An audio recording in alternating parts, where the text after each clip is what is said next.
So everyone, आपको show हो रहा है सब कुछ? स्क्रीन शो हो रही है everyone? Yes, sir. Chapter banking, we are starting from here. Banking chapter के अंदर जो फॉर्मेट्स हैं आपके पास, profit and loss statement and balance sheet.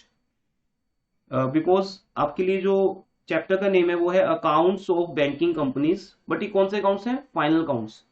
Banking companies full year अपनी अकाउंटिंग कैसे करती हैं वो तो एक सब्जेक्ट सेपरेट हो जाता है। बैंकिंग अकाउंट्स वो आप 1 ईयर में स्टडी करते हो, पूरे बैंकिंग अकाउंट्स कैसे होते हैं। प्रैक्टिकली जब आप बैंक्स में जॉब करते हो तो आपकी ट्रेनिंग होती है, वह सब सिखाया जाता है आपको।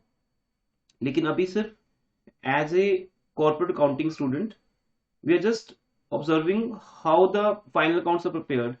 मींस बैंकिंग कंपनीज का इंश्योरेंस कंपनीज के कंपैरिजन पे क्या डिफरेंट है कॉन्सेप्ट। और दूसरी कंपनीज होती हैं जिनको हम बोलते हैं फाइनल अकाउंट्स ऑफ कंपनीज। तो 3 फाइनल अकाउंट्स हैं आपके पास। यूनिट 1 में नॉर्मल कंपनीज 2013 एक्ट के साथ जो रजिस्टर्ड हैं वो, उनके अकाउंट्स डिफरेंट हैं। फिर जो स्पेशल कंपनीज हैं, banking, insurance, electricity and water, वो अब आपके सिलेबस में नहीं है। हमारे टाइम पे था सिलेबस में, बीकॉम के अंदर, बहुत पहले की बात है। तब वाटर एंड इलेक्ट्रिसिटी डिपार्टमेंट के भी अकाउंट्स होते थे, क्योंकि वो भी एक सेपरेट कंपनी है। उनके भी एक्सपेंसेस, इनकम्स अलग टाइप की हैं। तो जो कंपनी सेपरेट बिजनेस के अंदर है तो वो कंपनी ना एक, तो बैंक भी एक कंपनी है, तो उनके अकाउंट सेपरेटली बनते हैं। तो बैंकिंग चैप्टर के अंदर जो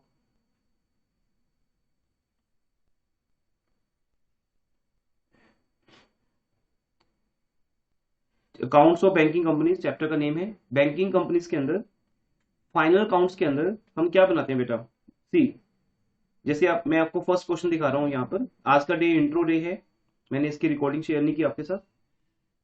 तो इंट्रो क्लासेस के अंदर जस्ट हमें परफॉर्मेंस को देखना है, उनको याद करना है आज। तो उसको लाइक कर रहे हैं आज हम। द सेफ्टी बैंक कंपनी का नेम है। बैंक का कोई ना कोई नेम तो होगा, तो ऊपर कंपनी का नेम आएगा, बैंक का name the safety bank.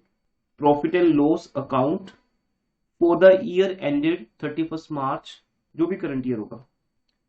Normal, जैसे हम नॉर्मल कंपनीज कंपैरिजन करना बेटा। मैं आपको इसलिए इसकी रिकॉर्डिंग शेयर नहीं की, अदरवाइज आपको रिकॉर्डिंग्स में से भी इंट्रो पार्ट समझ आया था। कुछ नहीं इसके अंदर ऐसा।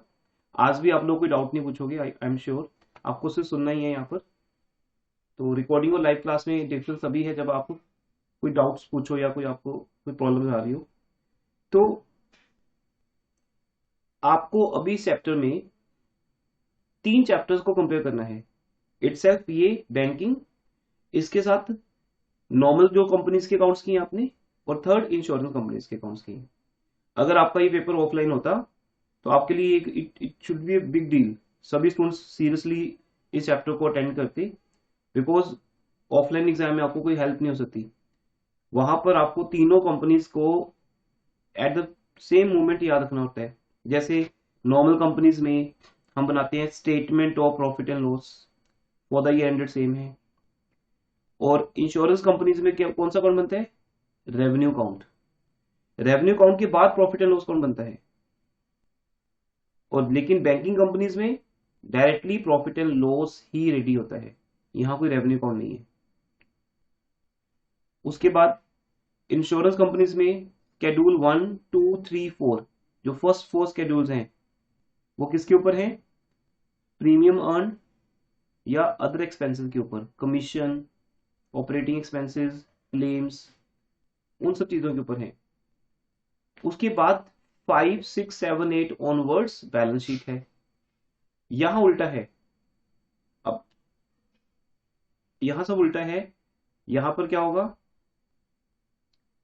फर्स्ट 12 नंबर्स हैं वो है बैलेंस शीट के ऊपर, 1 to 12।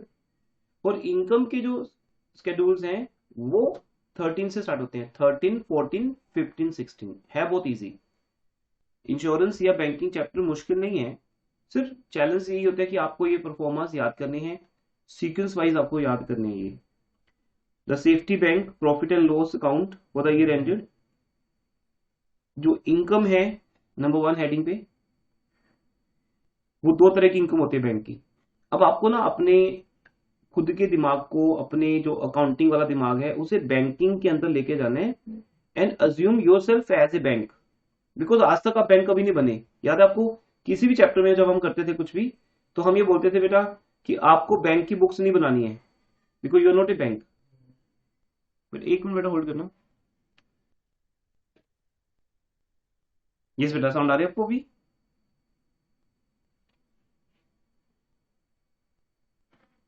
Yes sir.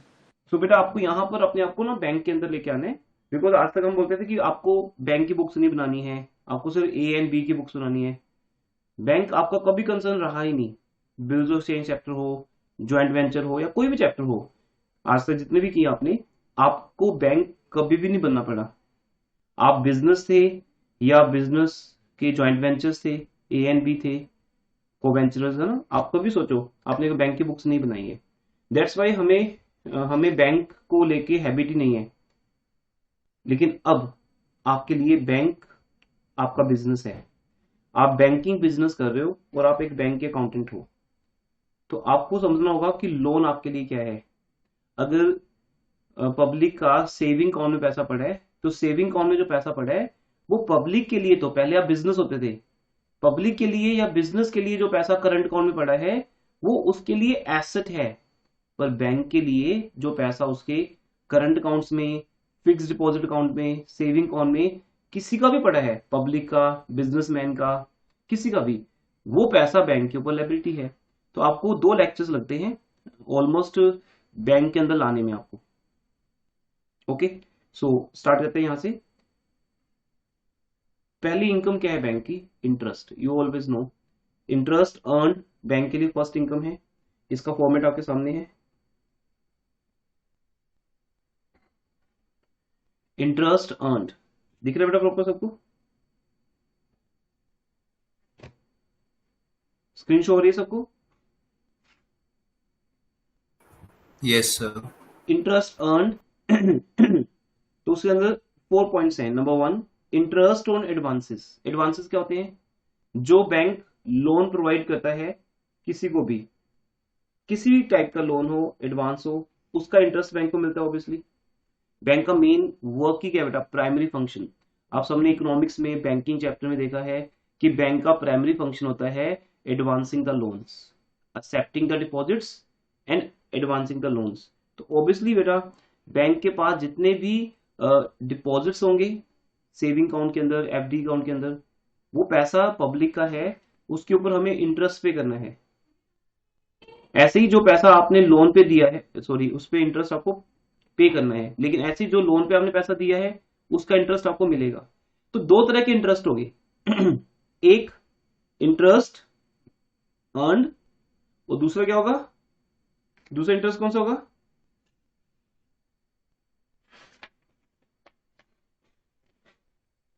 बेटा देखो, अगर आपको इतना साइलेंट रहना है तो फिर मैं रिकॉर्डिंग शेयर कर देता हूँ इस चैप्टर की, कोई बेनिफिट ही नहीं है लाइव होने का। आप भी मेरे अकॉर्डिंगली मेरे टाइम पे आ रहे हो, मैं भी आपके साथ माइंड हो जाता हूँ। रिकॉर्डिंग सुनिए और हम सीधा क्वेश्चंस के ऊपर डाउट्स के लिए बात करेंगे। रिस्पॉन्ड तो करना पड़ेगा क्लास में ना आपको। 2 तरह के इंटरेस्ट होते हैं। एक इंटरेस्ट अर्न, जो इंटरेस्ट में मिलता है, किस में मिलता है हमें? एज ए बैंक जब हम एडवांसेस देते हैं, लोन्स देते हैं पब्लिक को। दूसरा इंटरेस्ट कौन सा है? जो हम पे करते हैं, किसके ऊपर पे करते हैं? जो हमने लोन्स लिए। जो हमने लोन्स लिए। अब बैंक लोन्स किससे लेता जो है? डिपॉजिट्स पड़े हैं उनको। यस, लोन्स कई तरह के बेटा, आपने इकोनॉमिक्स में रीड किया था कि अगर किसी कमर्शियल बैंक को, याद है सबको प्लस 2 में, लास्ट ईयर की बात है अभी, कि किसी कमर्शियल बैंक को अगर लोन्स की जरूरत है तो लोन फ्रॉम पब्लिक, बोरिंग्स बोलते थे उसको, borings from public through the saving account, fixed account, fixed deposit account, current account, इस तरह से बोरिंग्स होती हैं। And second, borings from other commercial banks. HDFC bank को लोन चाहिए तो वो फिर स्टेट बैंक ऑफ इंडिया से भी ले सकता है। Third, borrowings from RBI.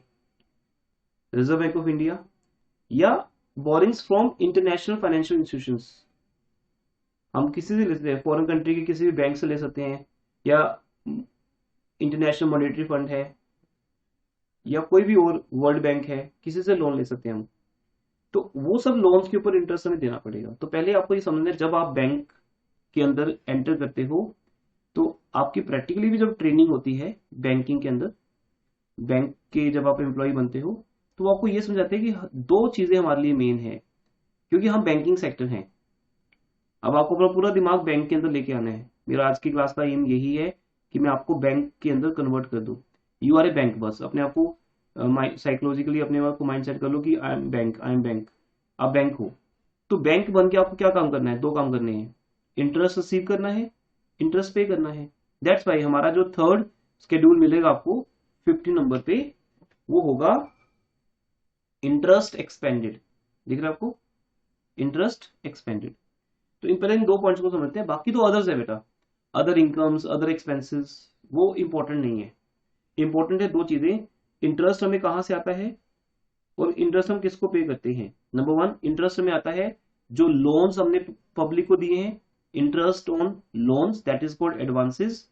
And second, आप सबको पता है यहाँ पे एक इंपॉर्टेंट टर्म होगी बेटा, discount on bills. Bills of exchange bank क्या करता है? एक्सेप्ट करता है।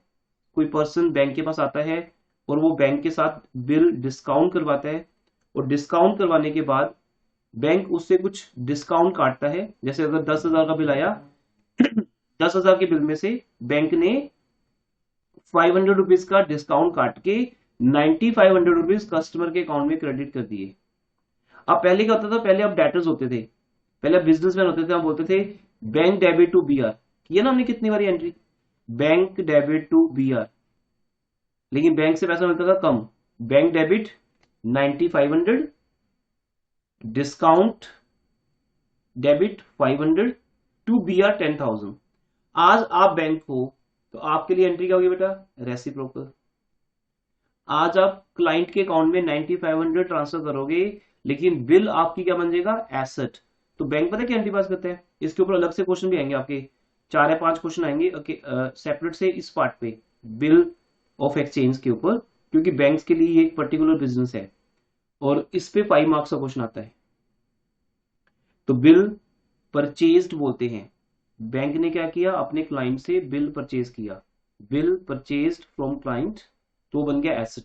तो बैंक एंट्री पास करेगा। जैसे बोलते टू बीआर, आपके लिए बीआर एसेट थी तो वो आपके लिए एसेट कैंसिल होगी, लेकिन बैंक के लिए वो एसेट बन गई। Bill purchased account debit 10,000 to discount received 500 to client account, जो कस्टमर का अकाउंट होता है उसको क्लाइंट बोलते हैं, to client account 9500।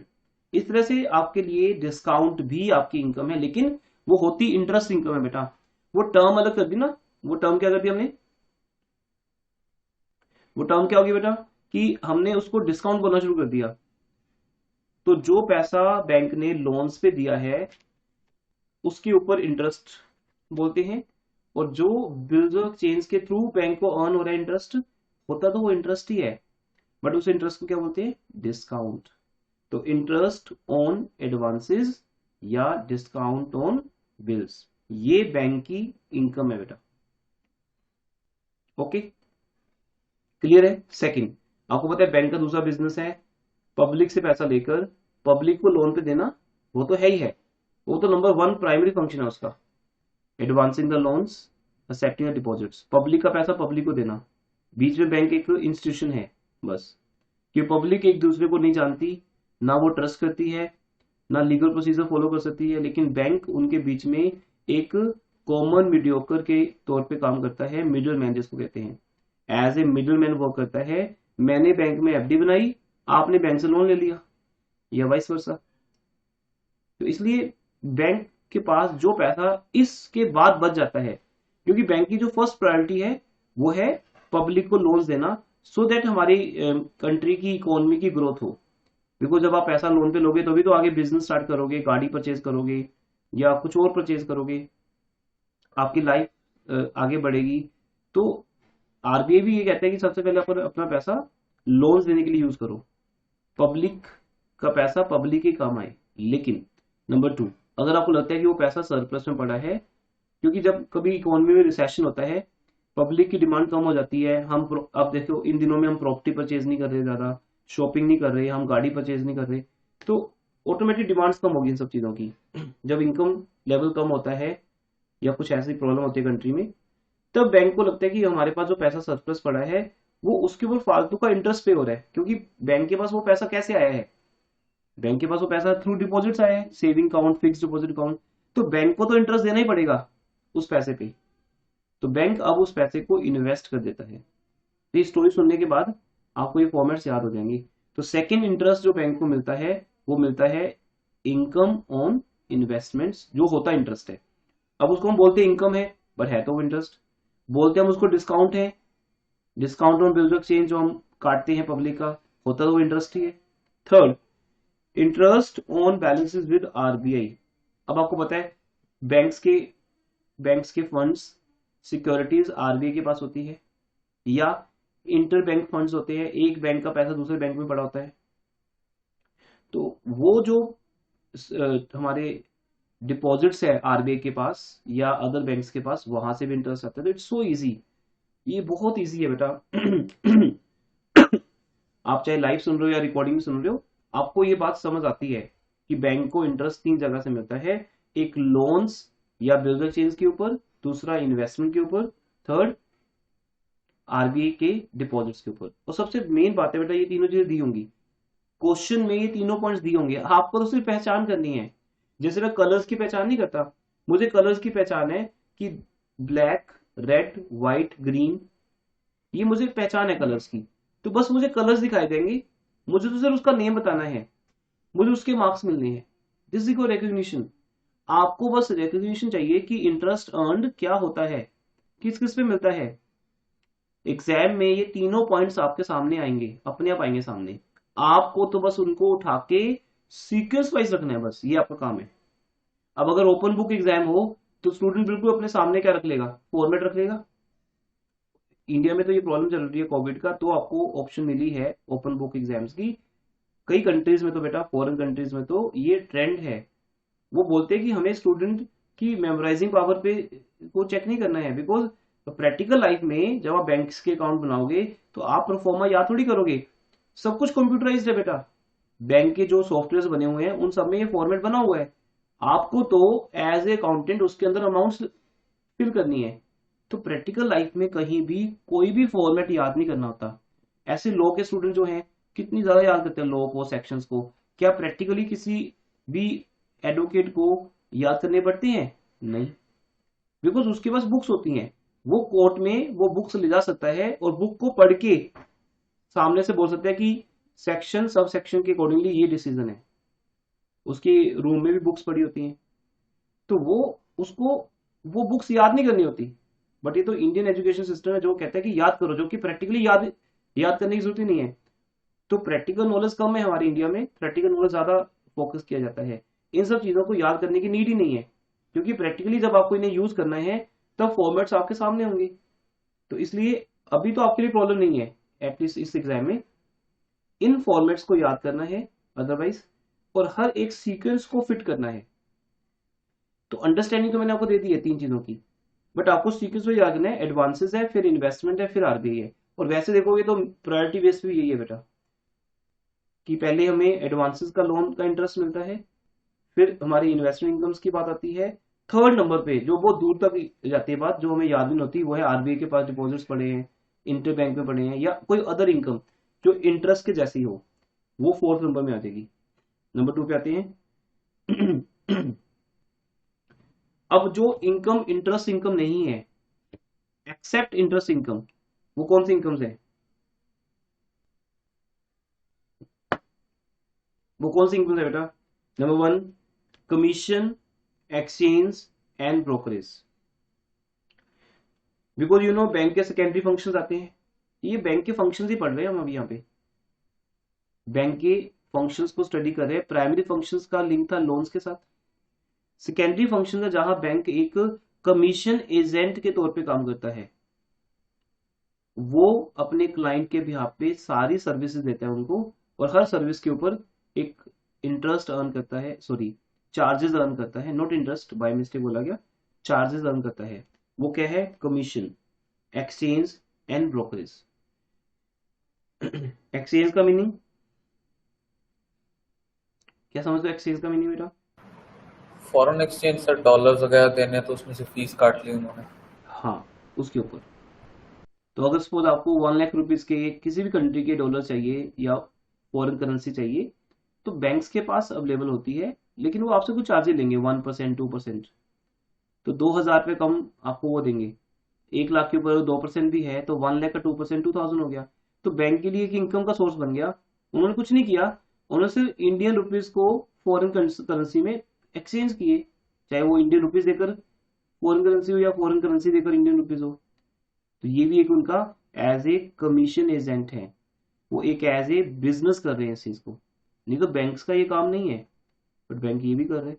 Because client जब उसके पास आ गया, होता नहीं बेटा, जैसे वो एक शॉप के ऊपर आप जाते हो तो उन्होंने हर तरह की आइटम रखी होती है, तो उनको ये होता है कि जब कस्टमर हमारे पास आएगा, चाहे वो हमारे पास ग्रोसरी लेने आया है, तो कॉस्मेटिक भी बेचो उसको, स्टेशनरी भी सेल कर दो, गिफ्ट आइटम भी सेल कर दो।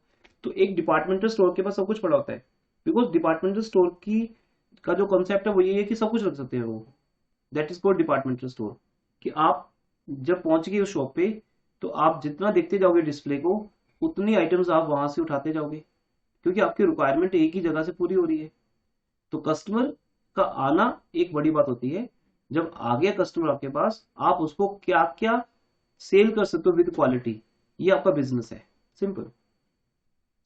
तो कमीशन आपके बिजनेस की इनकम है, जो बैंक किस पे लेता है बेटा? You know, commission on bank over bank draft.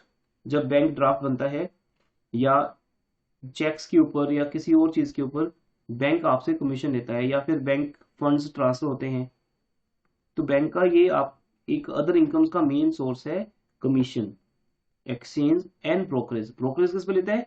जब आप बैंक के थ्रू शेयर मार्केट में डील करते हो, क्योंकि बैंक भी एक ब्रोकर है। ये आजकल बेटा प्राइवेट बैंक्स ने तो ये बहुत ज्यादा इस फील्ड में आ गए हैं। गवर्नमेंट बैंक्स अभी भी कम है। आप पंजाब नेशनल बैंक में जाओगे, स्टेट बैंक ऑफ इंडिया में जाओगे, वो लोग अभी भी शायद ये काम बहुत कम लेवल पे कर रहे हैं। लेकिन अगर आप कहीं प्राइवेट बैंक में चले गए, आईसीआई बैंक हो गया, एचडीएफसी बैंक हो गया, ये दो बैंक हमारी जो इकोनॉमी के अंदर एक पिलर का काम कर रहे हैं, कॉलम बी में ये हमारी इकोनॉमी के, ICI bank and HDFC bank, ये दो बड़े बैंक्स आते हैं बेटा। फिर इंडस्ट्रियल बैंक हो गया, एक्सिस बैंक हो गया, ये चार बैंक्स के अगर मैं नेम लेता हूँ, ये चार बड़े बैंक्स हैं बेटा। आप देखोगे प्राइवेट सेक्टर के अंदर, प्राइवेट बैंक्स में इन चारों के नेम आते हैं सबसे ऊपर, बाकी और भी प्राइवेट बैंक्स हैं। ये चार बड़े बैंक हैं बेटा, जो बड़े लेवल पे काम करते हैं। ये चार बैंक्स के पास पूरे इंडिया के कस्टमर्स हैं। मतलब जब मैं प्राइवेट बैंक की बात सुनता हूँ, तो मोस्ट ऑफली 99% लोगों के अकाउंट इन चारों में से किसी एक बैंक में होते हैं। उसके बाद वो कोई दूसरा बैंक बोलेंगे, जैसे यस बैंक है या आरबीएल बैंक है या कोई और बैंक है, बहुत से बैंक हैं ऐसे तो, लेकिन हमारा ट्रस्ट अभी उन पे बना नहीं है। तो ये चार बैंक्स का पैसा शेयर मार्केट में लगता है, क्योंकि इनके जितने भी क्लाइंट्स हैं, तो वो क्लाइंट्स का पैसा ये शेयर मार्केट में लगाते हैं, क्योंकि बैंक एक एक्सपर्ट नॉलेज रखता है अपने पास। दूसरा, इनके पास पूरा पोर्टफोलियो मैनेजमेंट है, इनके पास उस टाइप के एम्प्लॉयज हैं जो शेयर मार्केट में डील करते हैं। तो बैंक ये कहता है कि आप अपनी तरफ से शेयर मार्केट में डील करने की बजाय हमारे थ्रू करो। तो बैंक को क्या मिलेगा? सिर्फ कमीशन, ब्रोकरेज। तो ये जो फर्स्ट पॉइंट है बेटा, commission brokerage, sorry commission exchange and brokerage, CEB, याद रखना, सीईबी, उल्टा मत लिख देना, commission comma exchange and brokerage. आपको क्वेश्चंस में ये तीनों पॉइंट्स अलग अलग भी दिए होंगे। कमीशन की अमाउंट अलग होगी, एक्सचेंज ब्रोकरेज अलग होगा, तो आपने उठा के दोनों को प्लस कर देना है, एक लाइन बना देनी है, कमीशन एक्सचेंज एंड ब्रोकरेज। तो ये आपकी इनकम बन जाएगी। Second, profit on sale of investment, second point. अब ऊपर इन्वेस्टमेंट इनकम है, वो क्या थी बेटा? दैट वाज इंटरेस्ट, जब बैंक इंटरेस्ट अर्न करता है इन्वेस्टमेंट्स के ऊपर। लेकिन यहां बैंक को इन्वेस्टमेंट को सेल करके जो प्रॉफिट या लॉस होता है वो है, क्योंकि बैंक अपना पैसा भी लगा रहा है शेयर मार्केट में, तो इन्वेस्टमेंट को सेल करके प्रॉफिट हुआ तो प्लस है, लॉस हुआ तो माइनस है। थर्ड, अगर इन्वेस्टमेंट्स की रिवैल्यूएशन हो रही है एक लेवल पे, बैंक का पैसा जैसे मान लो 500 करोड़ लगे हैं बेटा इन्वेस्टमेंट्स के अंदर, बैंक का ऐसा होगा ना 5000 करोड़ 500 करोड़, तो उसकी रिवैल्यूएशन होती है। तो रिवैल्यूएशन से 20-25 लाख का प्रॉफिट भी देता है और लॉस भी देता है कि at the end of year हमारी इन्वेस्टमेंट्स की वैल्यू मार्केट में क्या है, तो profit on revaluation plus loss on revaluation minus. Then bank के पास जो अदर एसेट्स है, land, building, other assets, furniture, machinery, ये सबके पास होती है। अब बिजनेस कोई भी हो, चाहे मेरा कोचिंग सेंटर है या आप बैंक हो या इंश्योरेंस कंपनी हो या एक आप केमिस्ट हो या डिपार्टमेंटल स्टोर हो या हॉस्पिटल हो, कोई भी बिजनेस ले लो बेटा, कोई भी प्रोफेशन ले लो, सबके पास लैंड, बिल्डिंग, मशीनरी, फर्नीचर, ये तो होता ही है। तो उन एसेट्स को बेचने पर बाई चांस अगर हम सेल करते हैं कोई लैंड, बिल्डिंग, अब ये पॉइंट्स बहुत एक्स्ट्रा वाले पॉइंट्स हैं। आपको मोस्टली क्या मिलेगा बेटा, कमीशन, एक्सचेंज, ब्रोकरेज, बस कुछ और है ही नहीं। जब आप न्यूमेरिकल्स करोगे ना, इतने इजी न्यूमेरिकल्स हैं इसके, बहुत इजी हैं। बस आपको ये प्रोफॉर्मा याद होना चाहिए, उसके बाद आपको सिर्फ अमाउंट्स फिल करनी है, कमीशन, एक्सचेंज एंड ब्रोकरेज, बस। तो वो आपने यहाँ फिल कर देना है। उसके बाद बहुत रेयर चांस में profit on sale of investment, profit on revaluation, profit या loss on sale of fix assets. उसके बाद फिर नेक्स्ट आता है, लेकिन सीक्वेंस आपको याद करना है वाला। Then profit on exchange transactions. ऊपर एक्सचेंज क्या था, वो था जब आप चार्जेस लेते हो, जब कोई आपको फॉरेन करेंसी देकर इंडियन करेंसी लेता है तो आप उस पर कुछ चार्जेस काटते हो, that is called exchange only. पर यहां पर बेटा एक्सचेंज एक बिजनेस है, याद है सबको, हमने इकोनॉमिक्स में स्टडी भी किया था, क्या नाम था उसका, जब हम फॉरेन करेंसी में डील करते हैं।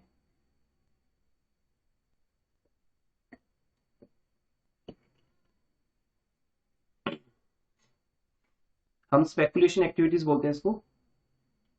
हम शेयर मार्केट में जब डील करते हैं और वहां पर दो तरह की ट्रांजेक्शन होती हैं, spot transactions and forward transactions. कुछ याद आ रहा है सबको या नहीं? ऑन द स्पॉट या फ्यूचर कॉन्ट्रैक्ट्स होते हैं।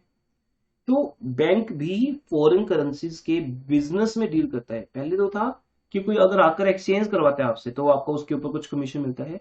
यहां आप पैसा इन्वेस्ट करते हो, आपको पता है कि अगस्त के अंदर सपोज यूएसए डॉलर का रेट बढ़ने वाला है, तो आप जुलाई में उसको परचेज कर लेते हो, तो प्रॉफिट होता है और वैल्यू कम भी हो सकती है उसकी। तो डिपेंड करता है कि उस बिजनेस में आपको प्रॉफिट हुआ कि लॉस हुआ। तो ये अदर इनकम्स है बैंक की, बिकॉज बैंक के प्राइमरी फंक्शंस तो दो ही हैं, accepting the deposits, advancing the loans, लेकिन सेकेंडरी एंड अदर फंक्शन बहुत ज्यादा है बैंक के। कंटीजेंट फंक्शंस होते हैं, सेकेंडरी फंक्शंस बोलते हैं उसको हम, कुछ फंक्शंस को, तो वो बैंक करता है। और बैंक की कोई लिमिट नहीं है बेटा, बैंक कुछ भी कर सकता है। बैंक किसी का ट्रस्टी बन सकता है, बैंक प्रॉपर्टीज में डील कर सकता है, क्योंकि बेटा बैंक के पास पैसा है, फंड्स हैं, और हर चीज पैसे से होती है। अगर हम कोई भी बिजनेस करना चाहते हैं तो वो बिजनेस पैसों से होता है। तो बैंक से बड़ा फिर कौन हो सकता है? जो सोर्स है पैसों का, उसने अगर बिजनेस करना है तो उसे कोई रोक लेगा नहीं। इंश्योरेंस सेक्टर में भी एंटर कर गया बैंक। अब आप एचडीएफसी बैंक के पास जाओ, वो आपको इन्वेस्टमेंट प्लान बेचेंगे। आप उनको ये बोल दो एचडीएफसी बैंक में जाके कि सर मेरे पास 5 लाख है, बस फिर आपको जाने देंगे। जब तक वो आपके 5 लाख रुपीज आपसे ना ले लें तब तक वो आपको वहां से जाने नहीं देंगे। ये है बेटा, जस्ट एग्जाम्पल, कोई भी बैंक ले लो आप। तो अगर आप किसी प्राइवेट बैंक के पास चले गए और आपने बोल दिया कि मेरे पास 5 लाख है, तो बेटा वो आपको हर तरह से प्लान्स बताएंगे। फर्स्ट एफडी बना सकते हो, फिर आप हमारे पास इंश्योरेंस के थ्रू पैसा इन्वेस्ट कर सकते हो, आप शेयर मार्केट में पैसा इन्वेस्ट कर सकते हो। इस तरह से बैंक आपको कई ऑप्शन देगा, जो आपको पसंद आएगी, जिसमें आपको रिटर्न ज्यादा मिल रही है, वो आप चूज कर सकते हो। तो ये बैंक के अदर बिजनेस को शो करता है कि बिजनेस बैंक का मेन क्या था, वही 2 फंक्शंस, उसके अलावा बैंक क्या कर रहा है, इतना कुछ कर रहा है, और कोई लिमिट नहीं है। तभी 7 वन बना दिया मिसलेनियस इनकम।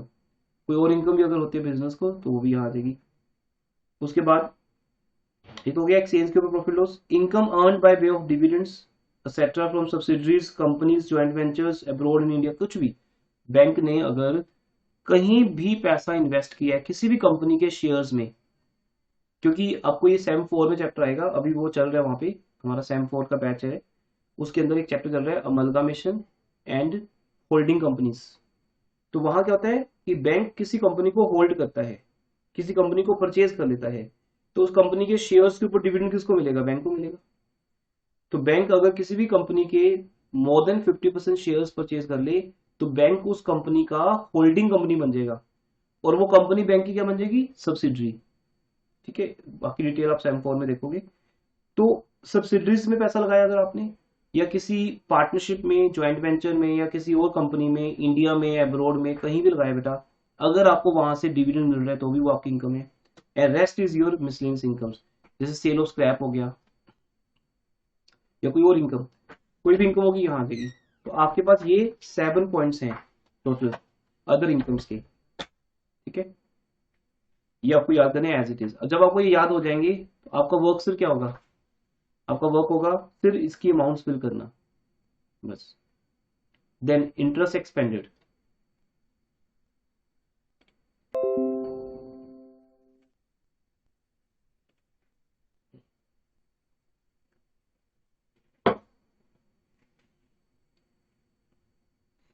इंटरेस्ट एक्सपेंडेड में क्या आएगा?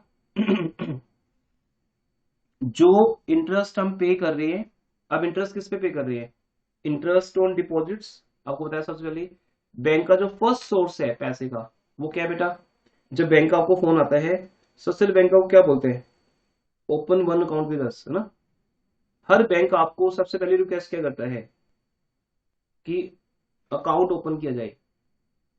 मेरे इंस्टीट्यूट के ब्लॉक में कई बैंक्स हैं बेटा, हर बैंक अप्रोच करता है कि सर अकाउंट ओपन कर लो, हमें और कुछ नहीं चाहिए आपसे, बस सर आप हमारे पास एक अकाउंट ओपन कर लो। वो सब क्यों जाते हैं? पूरी मार्केट के पास जाते हैं और उनको सिर्फ ये रिक्वेस्ट करते हैं कि प्लीज ओपन द अकाउंट। तो उससे क्या होगा? उससे एक रिलेशनशिप स्टार्ट होगा। आज मैं अकाउंट ओपन करूंगा, उसके कुछ दिन बाद आपको फोन आएगा कि सर आप हमारे पास एफडी बना लो, फिक्स डिपॉजिट ओपन कर लो, आरडी अकाउंट ओपन कर लो हमारे पास, आप अपने बिजनेस का करंट अकाउंट ओपन कर लो हमारे पास। लेकिन वो स्टार्ट आपसे करते हैं अकाउंट से, कि आप एक अकाउंट ओपन कर लो, चाहे वो सेविंग अकाउंट क्यों ना हो, चाहे वो एक पर्सनल अकाउंट हो। तो मैंने अपने नेम से अकाउंट ओपन किया एक्सिस बैंक में, एक्सिस बैंक हमारे इंस्टीट्यूट के नीचे है, तो मैंने वहां ओपन कर लिया। उसके बाद वो उन्होंने अप्रोच किया कि सर आप करंट अकाउंट भी ओपन कर लो वहां पे, अपने फैमिली मेंबर्स का अकाउंट भी ओपन कर लो। तो उन्होंने मेरे सब फैमिली मेंबर्स का अकाउंट ओपन कर दिया। फिर करंट अकाउंट की बात करने लगे। फिर फोन आया कि सर हमारे पास कुछ इन्वेस्टमेंट प्लान्स आए हैं। फिर एक बार फोन आया इंश्योरेंस प्लान्स आए हैं हमारे पास, आप हेल्थ इंश्योरेंस करवाते होगे वो हमारे थ्रू करो, आप अपनी गाड़ी का इंश्योरेंस हमारे से करवाओ। तो इंश्योरेंस सेक्टर में भी वो हैं। तो फिर उनका फोन आया कि लॉकर ओपन कर लो हमारे पास। बस बैंक एक शॉप है बेटा, बैंक पहले बैंक होते थे, अब बैंक्स वो नहीं रहे। बैंक एक शॉप बन गए, एक शोरूम बन गए, उनके पास डिस्प्ले में बहुत कुछ है। तो आपको फोन कॉल्स आती रहेंगी, टर्म इंश्योरेंस ले लो हमारे से, हेल्थ इंश्योरेंस ले लो, मतलब वो पूरा इंश्योरेंस सेक्टर भी बैंक ने संभाल लिया। अब देखो इंश्योरेंस कंपनी जो अलग से काम कर रही है उनका बिजनेस भी बैंक अब कर रही है। देन इन्वेस्टमेंट प्लान्स के लिए बात आती है, तो बैंक स्टार्ट ही यहां से करता है कि आप बस एक बार हमारे पास एक अकाउंट ओपन कर लो, उसके बाद हम जो करेंगे हमें पता है आपके साथ क्या करेंगे, सिंपल। तो रिलेशनशिप स्टार्ट कर दिया उसने एक बार आपके साथ डिपॉजिट्स के थ्रू। तो आपका सेविंग अकाउंट वहां पे है तो भी पैसा पड़ा है बैंक में। अकाउंट ओपन करने का मीनिंग क्या है कि your account will be started minimum from 5,000, 10,000, 20,000। वो बड़े बड़े अकाउंट भी बेटा 2 लाख का अकाउंट भी होता है, 3 लाख का भी होता है अकाउंट। तो आपको 3 लाख रुपीज देने हैं बैंक को, आपका अकाउंट ओपन हो जाएगा, उसमें आपको फैसिलिटीज मिलती है बैंक से। बस 5,000 वाले अकाउंट में वो फैसिलिटीज नहीं है जो 3 लाख वाले अकाउंट में है।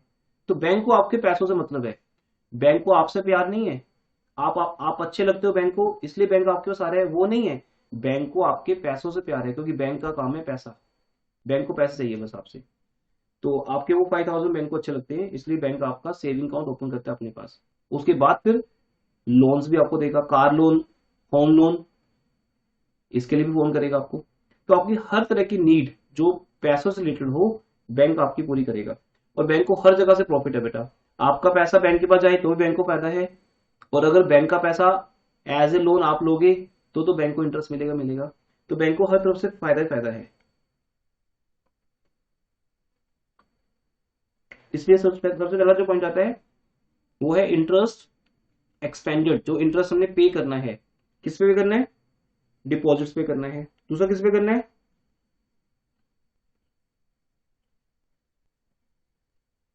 सेकंड किस पे करना है बेटा, जो पैसा आपने बोरो सर किया है, किससे बोरो किया है, आरबीआई से, रिजर्व बैंक ऑफ इंडिया से, या inter bank borings, other bank से बोरो किए हैं। तो पब्लिक से जो जो बोरो करते हैं वो सेविंग, करंट, फिक्स डिपॉजिट के थ्रू करते हैं, वो हो गए डिपॉजिट्स। आरबीआई से बोरो करते हैं डायरेक्टली, अदर बैंक से बोरो करते हैं। फिर नंबर थर्ड अदर्स, अब कोई और तरह की बोरिंग्स अगर होती है तो उसका इंटरेस्ट भी यहां आ जाएगा। तो दो ही पॉइंट्स हो गए, interest on deposits and interest on RBI या इंटर बैंक बोरिंग्स।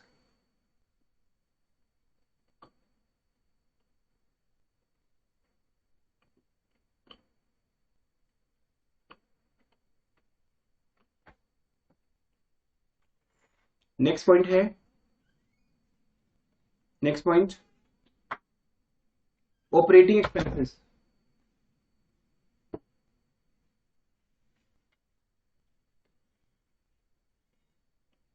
इसके पॉइंट रीड करो एवरीवन, किसी पॉइंट डाउट है तो बताओ। इसका सीक्वेंस भी अपने याद करना है।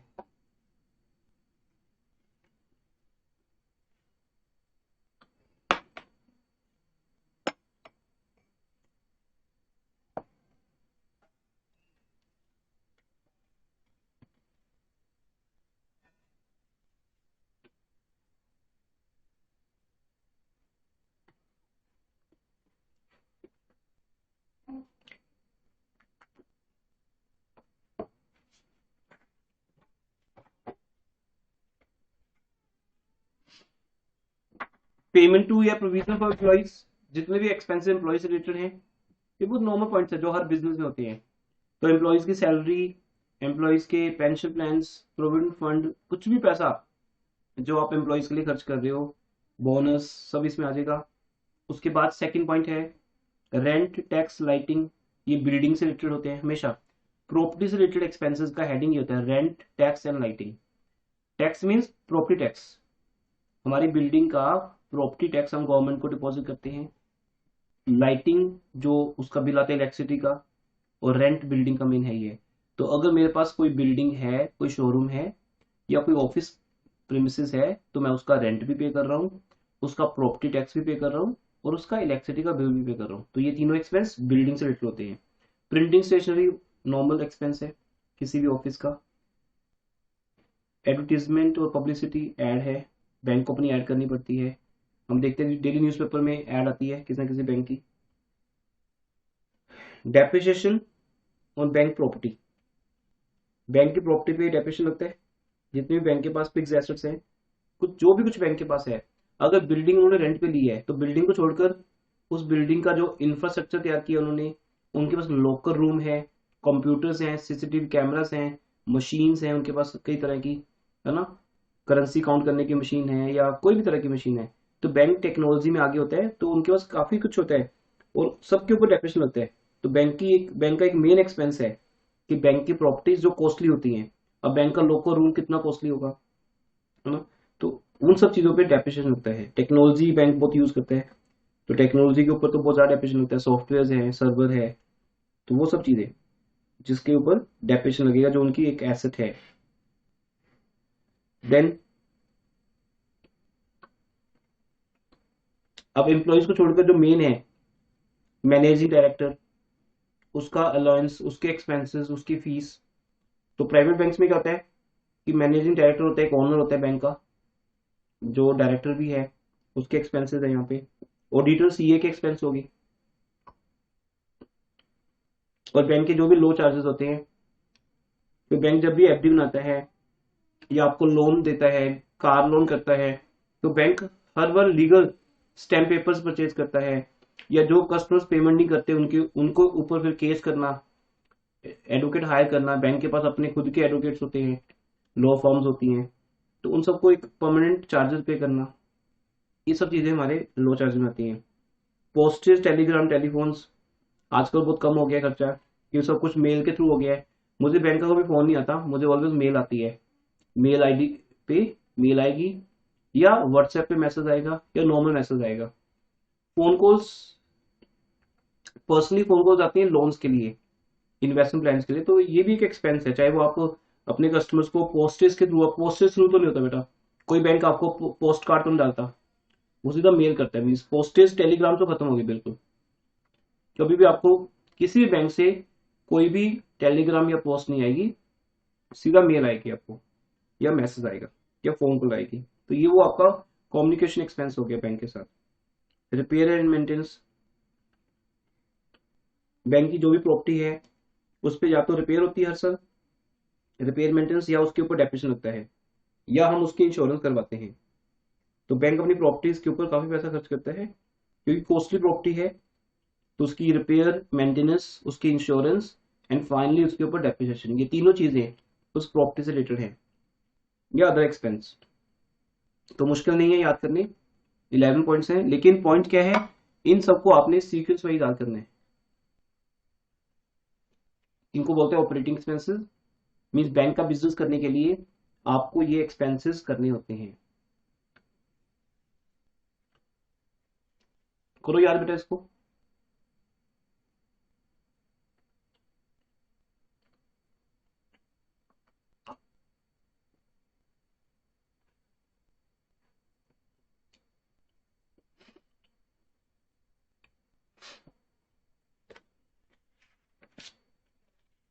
उसके बाद फिर हम आते हैं बैलेंस शीट के ऊपर।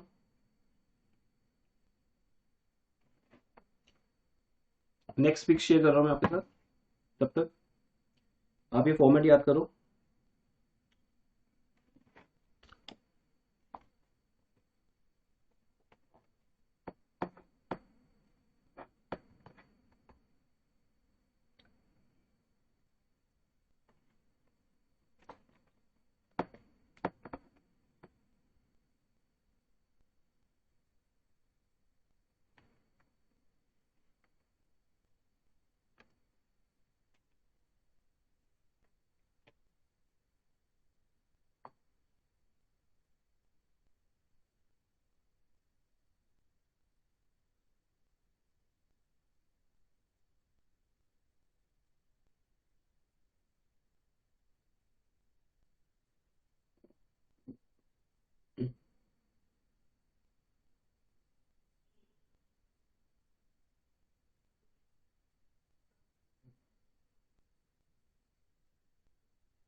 पॉइंट याद हो गए एवरीवन?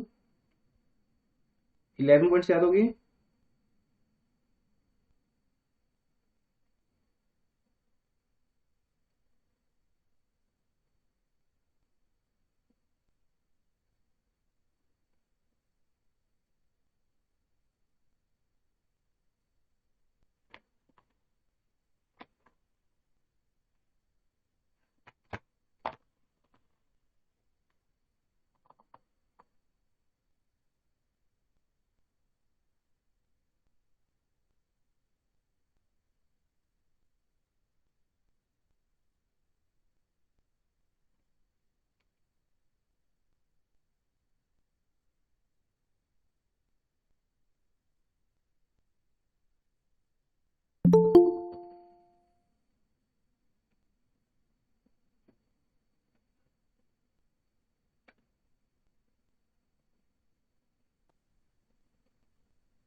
ओके बेटा, तो अभी हमने लास्ट किया था, आ रही समझ आपको? Yes sir. तो अभी लास्ट स्टार्ट किया था हमने, लास्ट जो किया था ऑपरेटिंग एक्सपेंसेस किया था, और आपको 4 फॉर्मेट्स याद हो गए हैं स्केड्यूल्स के। Number 1 30 number interest earned, 14 other incomes, 15 interest expanded and 16 operating expenses. अब हम स्टार्टिंग के जो 12 स्केड्यूल्स हैं जो बैलेंस शीट के हैं, और जरूरी नहीं कि बैलेंस शीट आएगी एग्जाम में, आपको समटाइम्स इतना इजी क्वेश्चन आता है कि उसमें सिर्फ आपको प्रॉफिट एंड लॉस काउंट ही बनाना होता है। जैसे इंश्योरेंस कंपनी के अंदर आपको सिर्फ रेवेन्यू काउंट के ऊपर क्वेश्चन आ सकता है, ऐसे यहाँ पे ओनली पीएल पे भी आ सकता है। तो एक कंप्लीट क्वेश्चन आपका बनता है प्रॉफिट एंड लॉस काउंट और उसके 4 शेड्यूल्स के ऊपर। लेकिन अगर एक फुल फ्लैश क्वेश्चन की बात करें जिसमें सब कुछ आएगा, तो उसमें आपको फर्स्ट 12 शेड्यूल्स बनाने होंगे बैलेंस शीट के। फिर हम फॉर्मेट्स पे जाएंगे, बैलेंस शीट का फॉर्मेट क्या है और प्रॉफिट एंड लॉस का फॉर्मेट क्या है। ये आज की क्लास है, इंट्रो क्लास ओनली। तो फर्स्ट कैपिटल, कैपिटल में नेशनलाइज्ड बैंक्स की कैपिटल ऑलवेज सेंट्रल गवर्नमेंट की तरफ से होती है, मींस सेंट्रल गवर्नमेंट होती है, जैसे Punjab national bank, state bank of India. इसमें जो पैसा लगा हुआ है वो प्योरली गवर्नमेंट का लगा हुआ है, स्टेट गवर्नमेंट या सेंट्रल गवर्नमेंट। यहाँ प्राइवेट सेक्टर नहीं है, प्राइवेट शेयर्स नहीं है, आप उनके शेयर्स परचेज नहीं कर सकते, वो पूरा पैसा गवर्नमेंट का लगा हुआ है। या number 2 for banks incorporated outside India, जैसे इन्हीं बैंक्स की ब्रांचेस फॉरेन कंट्री में भी हैं। या अदर बैंक्स आगे प्राइवेट बैंक्स, जहां पर authorise capital, issued capital, subscribed capital, called up, paid up, ये सब आपको पता है, बट आपके किसी काम की नहीं आएगी ये चीज, बिकॉज एग्जाम में आपको ये सब आना ही नहीं है। आपको सिर्फ शेयर कैपिटल दी होगी बस बैंक की, तो बस आपने लिखना है शेयर कैपिटल इतने अमाउंट, बट इसकी डिटेल है ये जस्ट थ्योरी में। क्योंकि आपको अगर एक चैप्टर न्यूमेरिकल आएगा इंश्योरेंस, तो बैंकिंग की थ्योरी आएगी फॉर एग्जांपल, तो थ्योरी में क्या आते हैं, परफॉर्मेंस आते हैं। तो फिर आपको ये पूरा पूरा बनाना होगा for nationalized banks, for banks incorporated outside India, for other banks, ऐसे। Next reserves and surplus. अब रिजर्व्स एंड सरप्लस में क्या होगा, स्टैट्यूटरी रिजर्व है, ये बैंक के पास बेटा होता है, हर एक बैंक को स्टैट्यूटरी रिजर्व बनाना पड़ता है, और हम भी हर क्वेश्चन में बनाएंगे, जिसका एक ओपनिंग बैलेंस होगा। इस साल अगर हमने और ऐड किया, कितना ऐड करेंगे, 25%। ये आपको न्यूमेरिकल्स में बताएंगे कि हर बैंक को अपने करंट ईयर के प्रॉफिट की एक परसेंटेज स्टैट्यूटरी रिजर्व में ट्रांसफर करनी होती है, दैट इज कॉल्ड एडिशन। और अगर इसमें से कुछ यूज करना है पैसा, वो है डिडक्शन। तो मेनली तो ओपनिंग बैलेंस दिया होगा क्वेश्चन में, और उसमें हम ऐड करेंगे इस साल का। ऐसी कैपिटल रिजर्व्स हैं, वो तो हर कंपनी के पास होते हैं, कैपिटल गेन्स के ऊपर कैपिटल रिजर्व बनता है। एंड थर्ड सिक्योरिटी प्रीमियम, वो अगर कंपनी शेयर्स इशू कर रही है प्रीमियम पे, या अदर रिजर्व, जनरल रिजर्व या डिविडेंड इक्वलाइजेशन फंड। उसके बाद सरप्लस, सरप्लस का मीनिंग होता है balance in profit and loss count. तो जो हम प्रॉफिट एंड लॉस काउंट से अर्न करेंगे, उसका एक पोर्शन रिजर्व्स में जाएगा और बचा हुआ पोर्शन यहां रह जाएगा, या हम उसमें से डिविडेंड डिक्लेयर करेंगे। तो वो एक नॉर्मल जैसे होते हैं, लेकिन कंपनीज के जो रिजर्व हैं सीआर, एसपीआर, आपने याद किया हुआ है ना, उससे डिफरेंट है ये भी सीक्वेंस आपको याद करना है।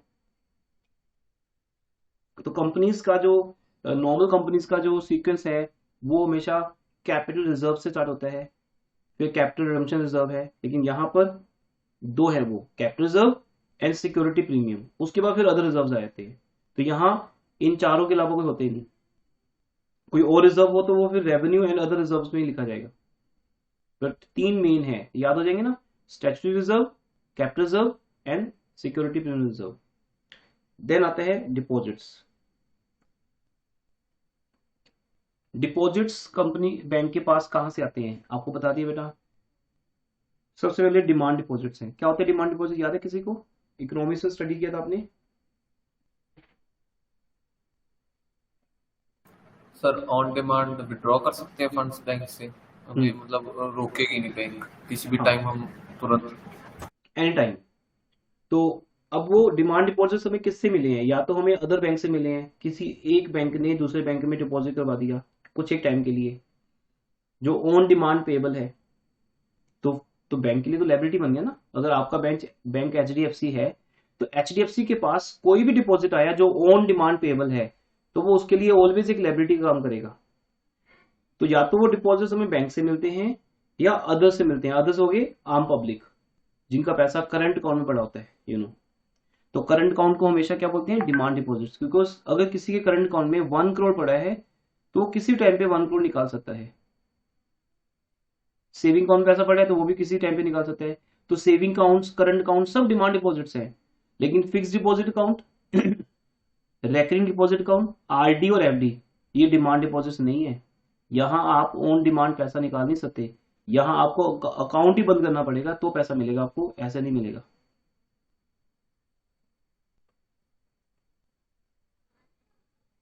उसके बाद ये कंटिन्यू हो रहा है सेविंग बैंक डिपॉजिट्स। इसका मतलब जो डिमांड डिपॉजिट्स है उसके अंदर सिर्फ क्या रखा गया, करंट अकाउंट्स को रखा गया अलग से। चाहे करंट अकाउंट दूसरे बैंक का मेरे पास है, अब मैं एक बैंक हूं यहाँ पे। आई थिंक आपका माइंड सेट हो गया ना। अभी हमारी 1 आवर की क्लास हुई है।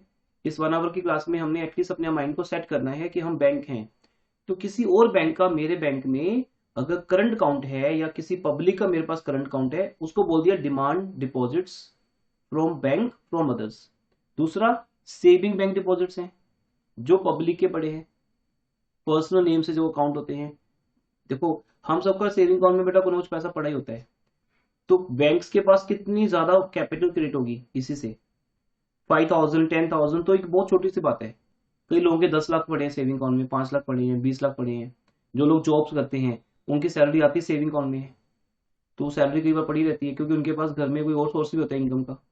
लेकिन उनकी जॉब सपोज एक किसी की सैलरी आती है और वो एज इट इज सेव हो जाती है बैंक में, क्योंकि उसके हस्बैंड की इनकम है, उनका बिजनेस है, तो वो लोग वहीं से अपना फैमिली का खर्चा चला रहे हैं। लेकिन जो जॉब करता है उनकी फैमिली का कोई मेंबर, उसको खर्च करने की जरूरत नहीं है। उसको ये कहा जाता है कि आप अपना पैसा सेव करो, बाकी खर्चा हमारा इस सोर्स से चल रहा है। या किसी को रेंटल इनकम आ रही है, किसी को बिजनेस इनकम आ रही है। पर उस फैमिली का अगर कोई पर्सन जॉब करने लग जाए तो उसकी जॉब की सैलरी की जरूरत नहीं है उस फैमिली को, क्योंकि उनका एक अच्छा बिजनेस है, वहां से उनको इनकम हो रही है। तो कितना पैसा सेविंग अकाउंट में रहेगा जिसपे बैंक आपको ओनली 3 to 4% इंटरेस्ट देगा। आजकल तो वो भी कम चल रहा है, 2 to 3% इंटरेस्ट मिल रहा है आपको सिर्फ सेविंग अकाउंट पे। तो बैंक के पास कितनी बढ़िया बेटा ये सोर्स है कि बैंक को 3% पे पब्लिक से पैसा मिल गया और बैंक उसे लोन्स पे खर्च कर रहा है। जो लोन वो 8 to 10% मिनिमम रेट पे दे रहा है, आगे पर्सनल लोन 16% पे दे रहा है, कई लोन 18% पे दे रहा है, या बिल्स ऑफ एक्सचेंज पे डिस्काउंट दे रहा है। तो बैंक को पहले पैसा मिलेगा तभी तो आगे खर्च करेगा। तो सेविंग बैंक डिपॉजिट बहुत अच्छा सोर्स है। Third, term deposits.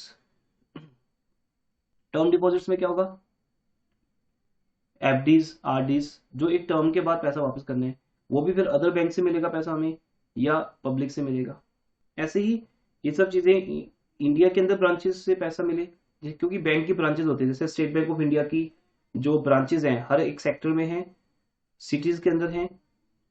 तो वहां से जो पैसा आ रहा है, ब्रांचेस से जो पैसा आ रहा है, deposits of branches in India या आउटसाइड इंडिया, क्योंकि बैंक का जो हेड ऑफिस है मैं उसकी बात कर रहा हूँ, उसके पास अपने ब्रांचेस से भी पैसा आता है ना, और ब्रांचेस इंडिया और आउटसाइड इंडिया दोनों में है।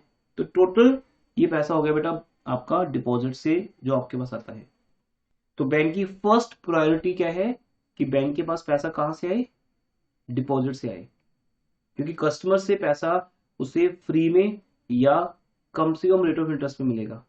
लेकिन अगर बैंक की रिक्वायरमेंट पूरी नहीं होती, बैंक के पास कस्टमर बेस कम है, डाटा कम है, कम कस्टमर का बैंक के पास, क्लाइंट्स कम है बैंक के, किसी भी नए बैंक के पास क्लाइंट्स कम होते हैं, तो फिर बैंक बोरिंग्स करता है, क्योंकि उसको आगे देना तो है पैसा। बैंक कहां से बोरो कर सकता है ये आपको पहले से पता है। नंबर 1 RBI, फर्स्ट जो सबसे इजी सोर्स है बैंक के लिए, RBI को अप्रोच करना, जिससे कम से कम रेट ऑफ इंटरेस्ट पे, बैंक रेट याद है ना आपको, रेपो रेट, बैंक रेट, जिनके ऊपर RBI से पैसा मिल जाता है। अदर बैंक्स दूसरा, अगर RBI से पैसा नहीं मिल रहा या ले चुके हो आप एक लिमिट तक, उसके बाद आपके पास अदर बैंक्स हैं, फिर आपके जो भी फ्रेंड्स हैं, कजन्स हैं, है ना, हम उनसे पैसा लेते हैं, तो वो अदर बैंक्स हो गए। और थर्ड, इंस्टीट्यूशन एंड एजेंसी जो प्राइवेट होती हैं, वहां से आप बोरो कर सकते हो या पब्लिक से ले सकते हो।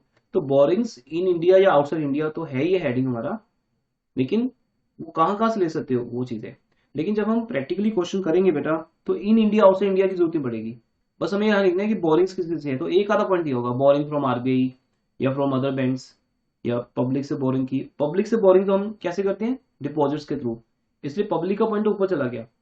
डिपॉजिट्स का मीनिंग भी बोरिंग्स है, पब्लिक से बोरो करना, लेकिन जो प्रॉपर एज ए बोरिंग्स होता है, एज ए लोन्स हम लेते हैं, वो आरबीआई से, अदर बैंक से, या फिर अदर इंस्टीट्यूशंस हैं जो, चाहे वो हमारी इंडिया की हो या इंटरनेशनल इंस्टीट्यूशंस हो, आईएमएफ हो, वर्ल्ड बैंक हो, किसी से भी ले लो आप, वो बोरिंग्स आपकी। उसके बाद ये आ गई आपकी करंट लायबिलिटीज, जैसे बिल्स पेबल, बैंक ने अगर कोई बिल एक्सेप्ट किया है, उस पर साइन किए हैं, तो वो हो गया bills payable. Inter office adjustment, ये आपका डेबिट भी होगा क्रेडिट भी, अगर ब्रैकेट में क्रेडिट लिखा है तो ये पैसा देना है, किसको देना है बेटा, बैंक की कुछ जो ब्रांचेस के अंदर चलता है ना हिसाब किताब, दैट इज इंटर ऑफिस, या फिर एक बैंक का दूसरे बैंक के साथ चलता है सिस्टम, जैसे सपोज एचडीएफसी का चेक आईसीआई बैंक में जाता है, तो एचडीएफसी ने आईसीआई बैंक को पैसे देने हैं, या वाइस वर्सा कर लो, इसको बोलते हैं इंटर ऑफिस एडजस्टमेंट्स, जो आपस में होती हैं ब्रांच टू ब्रांच या बैंक टू बैंक। वो अगर आपके ऊपर कोई लायबिलिटी है तो सब लिखा होगा क्रेडिट है कि डेबिट है। इंटरेस्ट एक्रूड, अगर आपने कोई बोरिंग्स की हैं ऊपर वाले पार्ट में, फोर्थ पार्ट में, उस बोरिंग्स का इंटरेस्ट अभी तक आपने पे नहीं किया, वो इंटरेस्ट एक्रूड है। या अदर्स कोई प्रोविजन बनाते हो, प्रोविजन फॉर डाउटफुल डेट्स, यहाँ भी बनेगी बैड डेट्स की प्रोविजन, बिकॉज बैंक अपने कस्टमर्स को लोन देता है, और जब कभी लगता है कि कस्टमर्स पैसा नहीं आएगा, बैड डेट्स का चांस है, तो उसके लिए बैड डेट्स की प्रोविजन भी बनती है।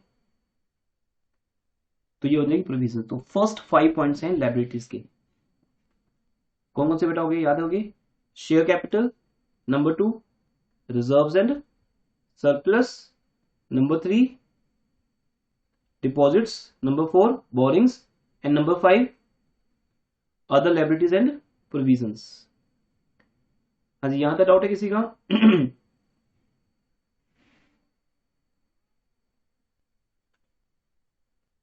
No sir. देन आगे बढ़ते हैं। अब यहां से बेटा एसेट स्टार्ट होगी, रीड करो एसेट्स को।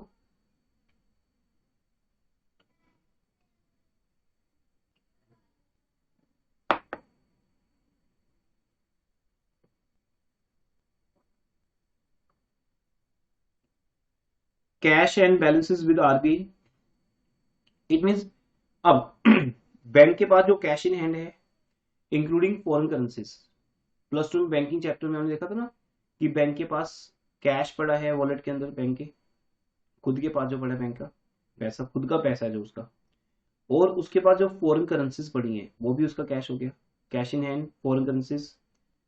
और दूसरा जो उसका बैलेंस आरबीआई के पास है, अब आरबीआई में भी 2 तरह के अकाउंट होते हैं, एक करंट अकाउंट जो ऑन डिमांड आरबीआई आपको पे कर देगा जब भी आप मांगोगे, या other accounts, RBI bankers bank है, ये टर्म आती है ना आपको, बैंकर्स बैंक, इट मींस जो काम मैं अपने बैंक के, जो मुझे फंक्शंस अपने बैंक से मिलते हैं, वही सेम वर्क बैंक को आरबीआई से मिलता है, सेम फंक्शंस।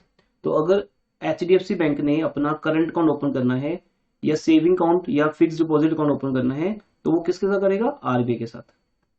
तो आरबीआई उनका बैंक है, इसलिए आरबीआई जो है वो हमारी कंट्री का अपेक्स इंस्टीट्यूशन है, या वो बैंकर्स बैंक का सबसे बड़ा बैंक है, क्योंकि वो इन सब बैंक्स का भी बैंक है, ठीक है।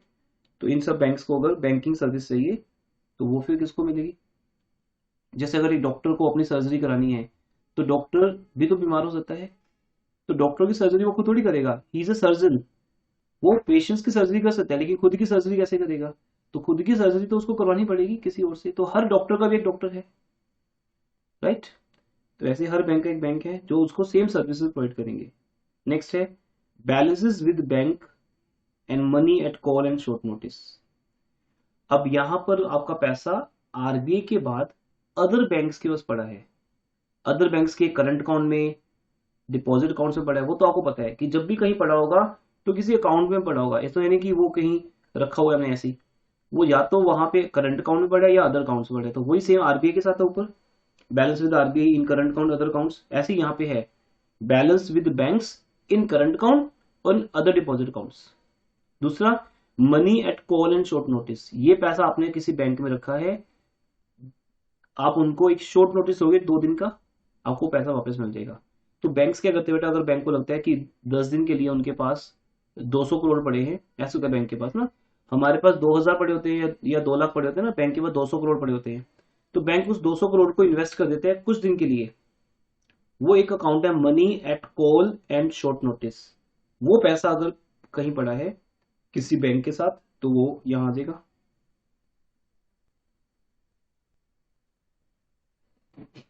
वो चाहे किसी बैंक में हो या किसी अदर इंस्टीट्यूशन में हो, या यही सब कुछ आउटसाइड इंडिया हो, तो इन इंडिया या आउटसाइड इंडिया तो एक अलग हेडिंग है। जितना कुछ हमने ऊपर लिया है उतने नीचे है वो आउटसाइड इंडिया में हो गया। तो मेन हमें याद क्या करना था कि बैंक का पैसा कहाँ का पड़ा है, कैश इन हैंड बैंक में खुद पड़ा है, फॉरेन करेंसी बैंक में पड़ी है, पैसा आरबीआई के पास पड़ा है, या बैलेंस विद अदर बैंक्स पड़ा है उसी के करंट अकाउंट में या उसके किसी सेविंग अकाउंट में, या money at call and short notice कहाँ पड़ा है, अदर बैंक्स के साथ पड़ा है। तो मेन आपको एग्जाम में से एक पॉइंट आएगा, money at call and short notice 10,000, balance with other banks 15,000, तो अब आपने दोनों को ऐड करके 25,000 लिखना है बस इस स्केड्यूल में। तो numericals are very easy.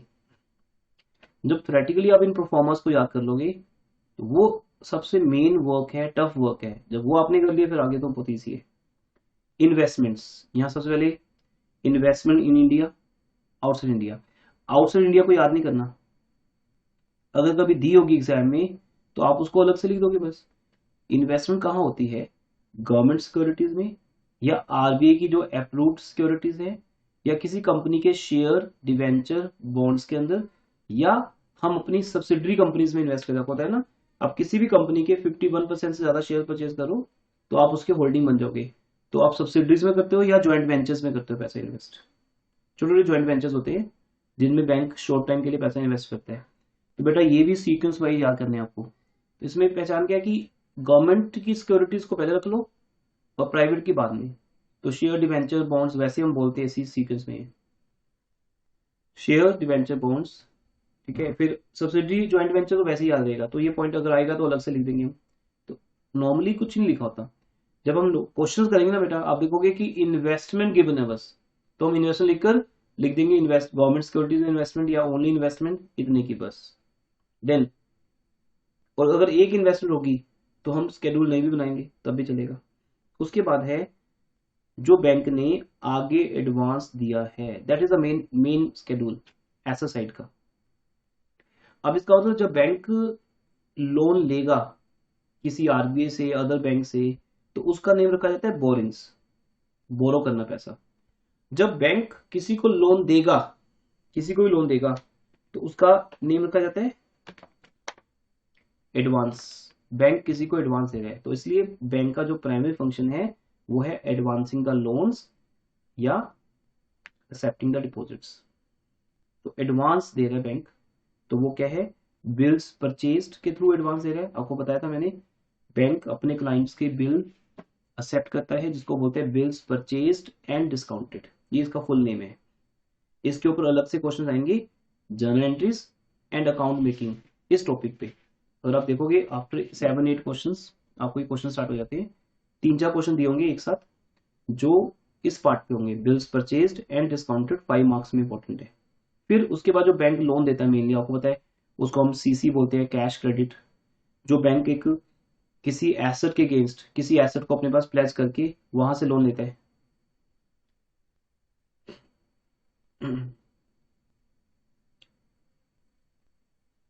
Then overdraft है या loans payable on repayable on demand है, ये अलग तरह का कोई टर्म लोन है 5 साल का 10 साल का, होम लोन हो गया या कार लोन हो गया, वो टर्म लोन्स आते हैं। तो बैंक जो बड़े लोन करता है वो सीसी लोन करता है। बड़े बड़े बिजनेस को इंडस्ट्रीज को बेटा जो लोन्स किए जाते हैं ना उसका नाम एक ही है सीसी लोन। वो उस इंडस्ट्री की प्रॉपर्टी को प्लेज करके अपने पास उन्हें एक लोन देता है, that is called CC loan. Overdraft तो एक स्मॉल टाइप का लोन है जो सबको मिल जाता है, हर एक बिजनेसमैन को ओवरड्राफ्ट मिल सकता है। 1 लाख का ले लो, 10,000 का ले लो या 500 करोड़ का ले लो, तो वो एक ओवरड्राफ्ट लोन है जो 1 ईयर के लिए मिलता है। याद रखना ओवरड्राफ्ट लोन हमेशा 1 ईयर का है, इसकी एक लिमिट है। ये आरबीआई की तरफ से डिजाइन किए हुए प्रोडक्ट्स हैं, आरबीआई ने डिजाइन करके दिए हैं तो प्राइवेट बैंक्स उसको अब बेचते हैं। तो आरबीआई ने डिजाइन क्या किया कि ओवरड्राफ्ट 1 ईयर के लिए होगा, लेकिन किसी को अगर लॉन्ग टाइम के लिए लोन चाहिए तो वो सीसी होगा। दोनों का नेचर सेम है ऑलमोस्ट, दोनों में एसेट्स प्लेज होती है, रेट ऑफ इंटरेस्ट हाई होता है, और जितना पैसा यूज किया जाता है उसके ऊपर ही इंटरेस्ट पे करना पड़ता है क्लाइंट को। पर ओवरड्राफ्ट शॉर्ट टाइम के लिए है, सीसी लॉन्ग टाइम के लिए है, या लोन्स रीपेबल ऑन डिमांड है वो तो, कि बैंक आपको लोन दे देगा, उसमें कोई टाइम पीरियड फिक्स नहीं होगा, जब बैंक चाहेगा आपको लोन वापस करना पड़ेगा। तो ऐसे लोन्स बहुत कम होते हैं, सब में टेन्योर फिक्स होता है, ड्यूरेशन फिक्स होती है, सीसी या ओवरड्राफ्ट। देन आता है टर्म लोन्स। टर्म लोन्स में क्या होगा, टर्म लोन्स जहां आपको बताया कि 5 ईयर्स की टर्म है, 10 ईयर्स की, home loan, car loan, personal loans आते हैं इसके ऊपर। ये हो गया नंबर 1, ये मेन है बेटा, आपको न्यूमेरिकल्स में ये 3 चीजें दी होंगी मेनली। तो उसके बाद तो ऐसी क्लासिफिकेशन कर दी कि अगर कोई बैंक गारंटी या गवर्नमेंट गारंटी के थ्रू हमने बैंक लोन दिया कोई किसी को, या टेंजिबल एसेट्स के अगेंस्ट सिक्योर्ड है कोई लोन, या कोई अनसिक्योर्ड लोन है, या इन इंडिया आउटसाइड इंडिया है, सेक्टर वाइज प्रायोरिटी है, पब्लिक सेक्टर में लोन दिए हैं, तो बैंक्स की जो लोन देने की पॉलिसी है ना एडवांसेस की, उसमें सब चीजें आती हैं कि पब्लिक सेक्टर लोन देने हैं या प्रायोरिटी वाइज। प्रायोरिटी सेक्टर्स होते हैं जैसे education sector, agriculture sector, industry sector. तो वहां पर होता है कि हमें इंडस्ट्रीज को लोन देना है, या हमें एग्रीकल्चर्स को देना है, या हमें एजुकेशन के अंदर लोन्स देने हैं कॉलेजेस को, यूनिवर्सिटीज को। तो वो सेक्टर वाइज प्रायोरिटी होती है किसी बैंक की। जैसे रियल एस्टेट में कितना पैसा इन्वेस्ट होता है, जब आप कोई फ्लैट परचेज करने जाते हो तो उनका एक टाई अप होता है बैंक्स के साथ। तो बैंक्स रियल एस्टेट में बहुत पैसा लगाते हैं क्योंकि सबसे सेफ लोन है। आपको आपके फ्लैट या प्रॉपर्टी के अगेंस्ट लोन मिला है, अब आप कहीं भी भाग सकते हो, प्रॉपर्टी तो कहीं नहीं जा सकती, आप कार लेके जा सकते हो या कोई या खुद जा सकते हो, लेकिन आपकी प्रॉपर्टी तो नहीं जा सकती। अगर आप इंडिया छोड़ के भाग भी जाओगे, चले जाओ, प्रॉपर्टी तो इंडिया में पड़ी है, बैंक उस प्रॉपर्टी को सील कर देगा। तो ऐसे कितने ही इंसिडेंट्स हुए हैं, कितने ही ऐसी एग्जांपल्स हैं आज तक कि जब किसी ने लोन वापस नहीं किया, उसकी इंडस्ट्री, उसका बिजनेस, उसका घर, उसकी प्रॉपर्टी सब बैंक ने सील कर दी, कोर्ट से परमिशन ली और सील कर दी। अब वो पर्सन वापस आएगा, लोन पे करेगा, तो उसकी प्रॉपर्टी उसको वापस मिलेगी, या बैंक उसकी प्रॉपर्टी को सेल करेगा। एक टाइम के बाद एक लेवल तक वेट होगी, उसमें उसकी प्रॉपर्टी सेल कर दी जाएगी। तो वो है इस टाइप के लोन्स। बट आपको न्यूमेरिकल्स में याद करने के लिए तो यही है बस, कि बिल परचेज्ड, सीसी, ओवरड्राफ्ट या टर्म लोन।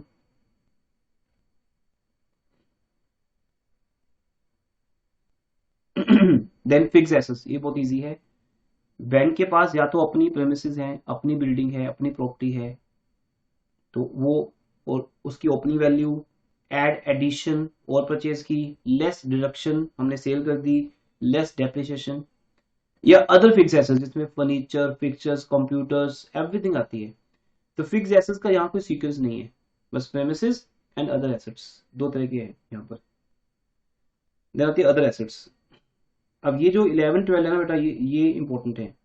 12 तो क्या क्वालिटीज है, उसमें तो एक आधा पॉइंट दिया होगा, मेन 11th है इसमें जो आपको याद करना है। जैसे अदर लायबिलिटीज एंड प्रोविजंस में इंटर ऑफिस एडजस्टमेंट थी, बिल्स पेबल के बाद, याद आ गया ना, वहां पहला बिल्स पेबल था, दूसरा ये था। तो inter office adjustment net,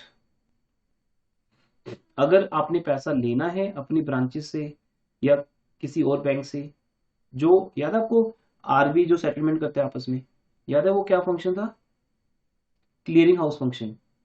RBI का क्लियरिंग हाउस फंक्शन होता है जिसके अंडर एक बैंक दूसरे बैंक को डेबिट या क्रेडिट करता है। तो वो जो नेट एक साल के अंदर नेट अमाउंट है जो मैंने किसी से लेनी है या किसी को देनी है, क्योंकि एचडीएफसी के बैंक आईसीआईसीआई बैंक के पास भी जाते हैं और आईसीआईसीआई बैंक के एचडीएफसी के पास जाते हैं, तो आपस में लेन देन चलता रहता है। तो जो नेट है वो आया था यहाँ पे इंटर ऑफिस एडजस्टमेंट के नाम से। इंटरेस्ट एक्लूड जैसे वहां था, वो इंटरेस्ट एक्लूड किसके ऊपर था, जो बोरिंग्स के ऊपर पे करने वाला था। ये हमारी इन्वेस्टमेंट्स के ऊपर, या जो एडवांसेस हमने दिए हैं 9 नंबर में, उसके ऊपर जो इंटरेस्ट एक्लूड होता है वो है। देन अगर आपने भी टीडीएस पे किया, बैंक करता ही है, tax deducted at source. Bank अगर किसी लैंडलॉर्ड को रेंट पे करता है तो उसका टीडीएस काट के पे करता है। तो टैक्स पेड इन एडवांस या टैक्स डिडक्टेड एट सोर्स, ये आएगा TDS। स्टेशनरी एंड स्टैम्प्स, ये बैंक की एक एसेट है। स्टेशनरी एंड स्टैम्प्स, बैंक के पास कौन सी स्टैम्प्स होती है? रेवेन्यू स्टैम्प्स या स्टैम्प पेपर्स होते हैं। जब कोई बैंक लोन देता है तो कस्टमर के साइन होते हैं उस पर। कार लोन होता है तो बैंक का तो लीगल एक्सपेंसेस के ऊपर काफी खर्च होता है। तो जो हमने स्टैम्प्स परचेज करके रखी हुई हैं, revenue stamps and stamp papers, या बैंक के पास स्टेशनरी पड़ी है। स्टेशनरी बहुत यूज होती है बैंक की, क्योंकि ज्यादातर सारा वर्क है ही रिटर्न वर्क, ओरली तो कुछ है ही नहीं। आप जाकर ये तो कह सकते हैं कि ये 10,000 मेरे अकाउंट में डिपॉजिट कर दो, मैं आपको अकाउंट नंबर बोल रहा हूँ, ऐसा नहीं होगा। आप ओरली कुछ नहीं कर सकते। आपको रिटर्न में एक फॉर्म भरना होगा, पे इन स्लिप होती है, वो फिल करनी होगी। आजकल बैंक डिजिटल चीजों में चले गए हैं सब कुछ, वो आपको अपनी पे इन स्लिप भी मोबाइल पे फिल कर सकते हो, तो बैंक उसको एक्सेप्ट कर लेगा। लेकिन 99% बैंक्स में आज भी बेटा पे इन स्लिप्स का ट्रेंड है। आप बैंक में जाओगे तो एक स्लिप होगी बैंक अपनी प्रिंट की हुई, अपने कलर्स के, कलर थीम होती है उनकी, तो वो आपको फिल करनी होगी। जहाँ पे कैश जो डिपॉजिट कर रहे हो, चेक डिपॉजिट कर रहे हो, उसकी डिटेल्स आती हैं, आपका अकाउंट नंबर, आपने देखा होगा, सब किया होगा आपने भी। तो ये बैंक का एक स्टेशनरी एक्सपेंस है। लेकिन वो स्टेशनरी एक्सपेंस तो ऑपरेटिंग एक्सपेंसेस में आ गया। ये है बचा हुआ, जो बैंक के पास ईयर के एंड पे स्टेशनरी बच जाती है। उसके बाद है नॉन बैंकिंग एसेट्स। ये क्या है, कोई किसी को है आइडिया? इसके ऊपर बेटा थ्योरी में क्वेश्चन रहता है 5 मार्क्स का। What is banking, non banking assets? Non performing assets होती है। क्या है वो नॉन बैंकिंग एसेट्स? जो बैंक की खुद की नहीं है। फिर और क्या है? सर जो मॉर्टगेज करके जाते हैं लोग। नहीं, वो नहीं, वो तो बैंक की नहीं है ना। देखो, मैंने घर मॉर्टगेज कर दिया, मैंने घर गिरवी रख दिया और बैंक से लोन ले लिया, तो वो प्रॉपर्टी तो मेरी है ना अभी तो। वो तो जब मैं बैंक को, अब यहाँ पे आंसर आता है, जब मैं बैंक को पैसा नहीं दूंगा तो बैंक मेरी उस प्रॉपर्टी को एक्वायर करेगा। जैसे कार लोन है, जब आप कार का इंस्टॉलमेंट पे नहीं करोगे तो बैंक आएगा, आपकी गाड़ी उठा के ले जाएगा, वो कार बैंक की हो जाएगी फिर। दैट इज कॉल्ड, ऐसी कार, ऐसी बाइक्स, ऐसी प्रॉपर्टीज, हाउस प्रॉपर्टीज, शोरूम्स, जो बैंक ने सील करके अपने कब्जे में ले लिए, अपने पास रख लिए, जिन्हें सेल करने का राइट अब बैंक के पास आ गया। वो कोर्ट परमिशन देती है इसकी, और लीगल डॉक्यूमेंट्स पर साइन करते हो पहले कि अगर मैं इंस्टॉलमेंट्स पे नहीं करूंगा तो मेरी कार बैंक वापस ले सकता है। तो फिर बैंक पुलिस के साथ आता है, साथ में कोर्ट की परमिशन होती है, तो वो आपकी प्रॉपर्टी आपसे वापस ले लेता है। आप अगर जिस घर में रहते हो उस घर में से आपको निकाल दिया जाएगा, निकाल के आपका सामान सारा बाहर रख दिया जाएगा और उस प्रॉपर्टी को सील कर दिया जाएगा। वो प्रॉपर्टी बैंक की होगी। अब आप कहीं भी जाओ, बैंकों को मतलब नहीं, बैंक उस प्रॉपर्टी को बेच के अपना लोन विद इंटरेस्ट रिकवर करेगा, कुछ बचा तो आपको वापस हो जाएगा। तो ऐसी बैंक के पास बहुत सी प्रॉपर्टीज पड़ी होती हैं बेटा। कुछ स्मार्ट लोग हैं, वो कार बैंक से परचेज करते हैं ऑक्शन में। ऐसे बैंक उन सब चीजों की ऑक्शन करता है, बहुत सस्ती मिलती है आपको। 10 लाख की कार 5-6 लाख में मिल जाएगी। बैंक उन कार्स को ऑक्शन में बेच देता है। बैंक उन प्रॉपर्टीज की ऑक्शन करता है। कई लोग प्रॉपर्टी, घर परचेज करते हैं, प्लॉट्स परचेज करते हैं बैंक की ऑक्शन से। थोड़ा सा बस अवेयरनेस चाहिए, नॉलेज चाहिए, थोड़ा सा कॉन्टेक्ट चाहिए बैंक के मैनेजर के साथ। तो बैंक मैनेजर बोल देता है कि सर हम ऑक्शन कर रहे हैं, तो अगर आपको प्रॉपर्टी परचेज करनी है तो यहाँ से कर लो। तो ऑक्शन में प्रॉपर्टी आपको सस्ती मिल जाती है बैंक की, क्योंकि बैंक को बस ये होता है कि उनका लोन वापस मिल जाए उनको। सर एक बैंक गाड़ी परचेज की थी 6 लाख वाली गाड़ी, सारी 2-2 2.5 लाख में मिल जाती है। हाँ, डिजाइन। कैसे परचेज किया आपने? सर मेरे रिलेटिव ने परचेज की थी, एक वो स्विफ्ट डिजायर थी सर, अबाउट 2016 मॉडल, सारी 2.5 लाख की मिल गई। वैसे उसकी वैल्यू अब भी 6 लाख है। हाँ, तो बैंक की ऑक्शन आती है, लेकिन उसका पता सबको चलता नहीं है। वो बैंक के जो कॉन्टेक्ट्स होते हैं, जैसे मैनेजर जानता होगा उनको श्योरली बात, तो वो लिंक होते हैं। नॉर्मल पर्सन को नहीं तो कोई भी परचेज कर लेना बेटा। किसी को बोलोगे 6 लाख की गाड़ी 2.5 लाख में मिलती है तो कोई भी हाँ कर देगा। रिक्वायरमेंट होगी तो भी परचेज कर लेगा, नहीं होगी शायद तब भी कर लेगा, क्योंकि बाद में बेच दो उसको मार्केट में। बैंक वेट नहीं करता ना, बैंक भी चाहे तो मार्केट में सेल कर सकता है कॉस्टली, लेकिन बैंक का बस एक ही इंटरेस्ट है कि उसका प्रिंसिपल विद इंटरेस्ट उसको मिल जाए। गाड़ी सस्ती बिकी महंगी बिकी, उसका वो लोन जितना पैसा उसको वापस मिल जाए। तो फायदा किसको हुआ? जो नया परचेजर है। और नुकसान किसको हुआ? जिसकी गाड़ी बैंक लेके आया है। क्योंकि उसने बैंक से 3 लाख देने थे, 3 लाख के चक्कर में या 2.5 लाख के चक्कर में बैंक ने उसकी गाड़ी 2.5 लाख में बेच दी, ऐसा होता है। तो ये वो एसेट्स है बेटा, नॉन बैंकिंग एसेट्स, या अदर्स कोई और एसेट हो हमारे पास। उसके बाद है बैंक की कंटीजेंट लायबिलिटीज, जैसे बैंक के ऊपर किसी ने केस कर दिया, ये तो नॉर्मल पॉइंट्स हैं जो हर एक कंपनी के ऊपर होती हैं। कंटीजेंट लायबिलिटीज को हम शो नहीं करते बैलेंस शीट में, इट मीन हमारी जो बैलेंस शीट है वो 11 नंबर पे आके बंद हो जाएगी। कंटीजेंट लायबिलिटीज में claim against bank not acknowledge as date, ये आपको एज इट इज लाइन दी होगी, आपने उठा के यहां लिख देनी है 12 नंबर में, तो इसका टोटल बैलेंस शीट के बाहर आएगा। तो बैंक के ऊपर केस किया है किसी ने और बैंक ने अभी उसको एक्सेप्ट नहीं किया, केस चल रहा है कोर्ट में। Liability for partly paid investments, ये वो है जो बैंक ने किसी कंपनी के शेयर्स परचेज किए हुए हैं और उन शेयर्स की अभी फाइनल कॉल अभी नहीं हुई, जैसे ही कंपनी उन शेयर्स पे, उन डिवेंचर्स पे फाइनल कॉल करेगी तो जाके वो पैसा बैंक की क्या बनेगा, लायबिलिटी। तो liability for partly paid investments means आपके पास जो शेयर्स हैं वो 8 रुपीज पेड अप है, 2 रुपए की फाइनल कॉल अभी हुई नहीं, जब भी कोई कंपनी करेगी बैंक, क्योंकि यहाँ पे शेयर होल्डर है उस कंपनी का, बैंक को पे करना पड़ेगा। या बैंक के कुछ फॉरवर्ड एक्सचेंज कॉन्ट्रैक्ट्स हैं। हाँ जी सर, जो लाइबिलिटीज कवर नहीं कर पाता बैंक, तो वो कहाँ पे करते हैं वो? फॉर एग्जाम्पल कौन सी कवर नहीं करवाता? सर जैसे डिफॉल्टर्स होते हैं बैंक के, तो वो पैसा कहाँ से कवर करता है बैंक? डिफॉल्ट जो होते हैं बैंक के बेटा, सिक्योरिटी वही प्रॉपर्टीज उनके एक्वायर करते हैं, नहीं तो फिर लॉस है, बैड डेट्स में आ जाता है वो पॉइंट। अगर पैसा रिकवर नहीं कर पाएगा तो बैड डेट्स हो जाएंगे, वो फिर आपके जो ऑपरेटिंग एक्सपेंसेस वाला हेडिंग है या प्रॉफिट एंड लॉस अकाउंट में अदर्स वाला पार्ट है, उस वाले पार्ट में आ जाएगा। Okay sir.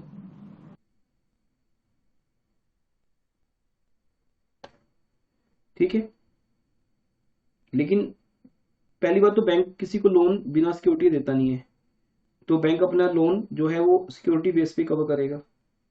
लेकिन अगर कोई अनसिक्योर्ड लोन्स हैं तो वो बैंक केस करेगा, पैसा रिकवर नहीं हो पाएगा तो बैड डेट से चला जाएगा। तो ऐसा भी 1-2 क्वेश्चन है आपके पास, क्वेश्चन नंबर 9th या 10th ऐसा कुछ मिलेगा आपको जहां लोन्स के ऊपर क्वेश्चन है। वो एग्जाम में आता नहीं है, मैं उसकी रिकॉर्डिंग शेयर करूंगा आपके साथ, वो आप रिकॉर्डिंग में देख लेना, बहुत ईजी है। वहां पे लोन अकाउंट होता है बैंक की एसेट, जब पैसा नहीं मिलता तो बैंक उसको बैड डेट्स में कन्वर्ट कर देते हैं। वो एग्जाम में आता नहीं लेकिन क्वेश्चन। उसके बाद liability on account of outstanding forward exchange contracts, ये वही है फॉरेन एक्सचेंज के अंदर जब बैंक डील करता है। तो जैसे आज उसने अगस्त की करेंसी परचेज कर ली जिसकी पेमेंट अगस्त में होनी है, ये फॉरवर्ड कॉन्ट्रैक्ट्स होते हैं कि आप अपने नाम से बुक कर लेते हो। तो बैंक ने यूएसए डॉलर्स परचेज किए जिसकी डिलीवरी उसको अगस्त में होनी है, तो उसका पैसा अगस्त में देना है, तो आज उसके ऊपर क्या बन गई है। लेकिन ये बात हो रही है 31 मार्च को बेटा, इट मीन मार्च में अगर आपने कोई ऐसा कॉन्ट्रैक्ट लिया जिसकी पेमेंट अप्रैल या मई या जुलाई में होनी है, तो वो आपके लिए एक आज कॉन्टीजेंट लायबिलिटी है। या guarantee given on behalf of हमारे जो कस्टमर्स होते हैं बेटा, कुछ जो फॉरेन कंट्रीज में डील करते हैं, किस चीज के अंदर,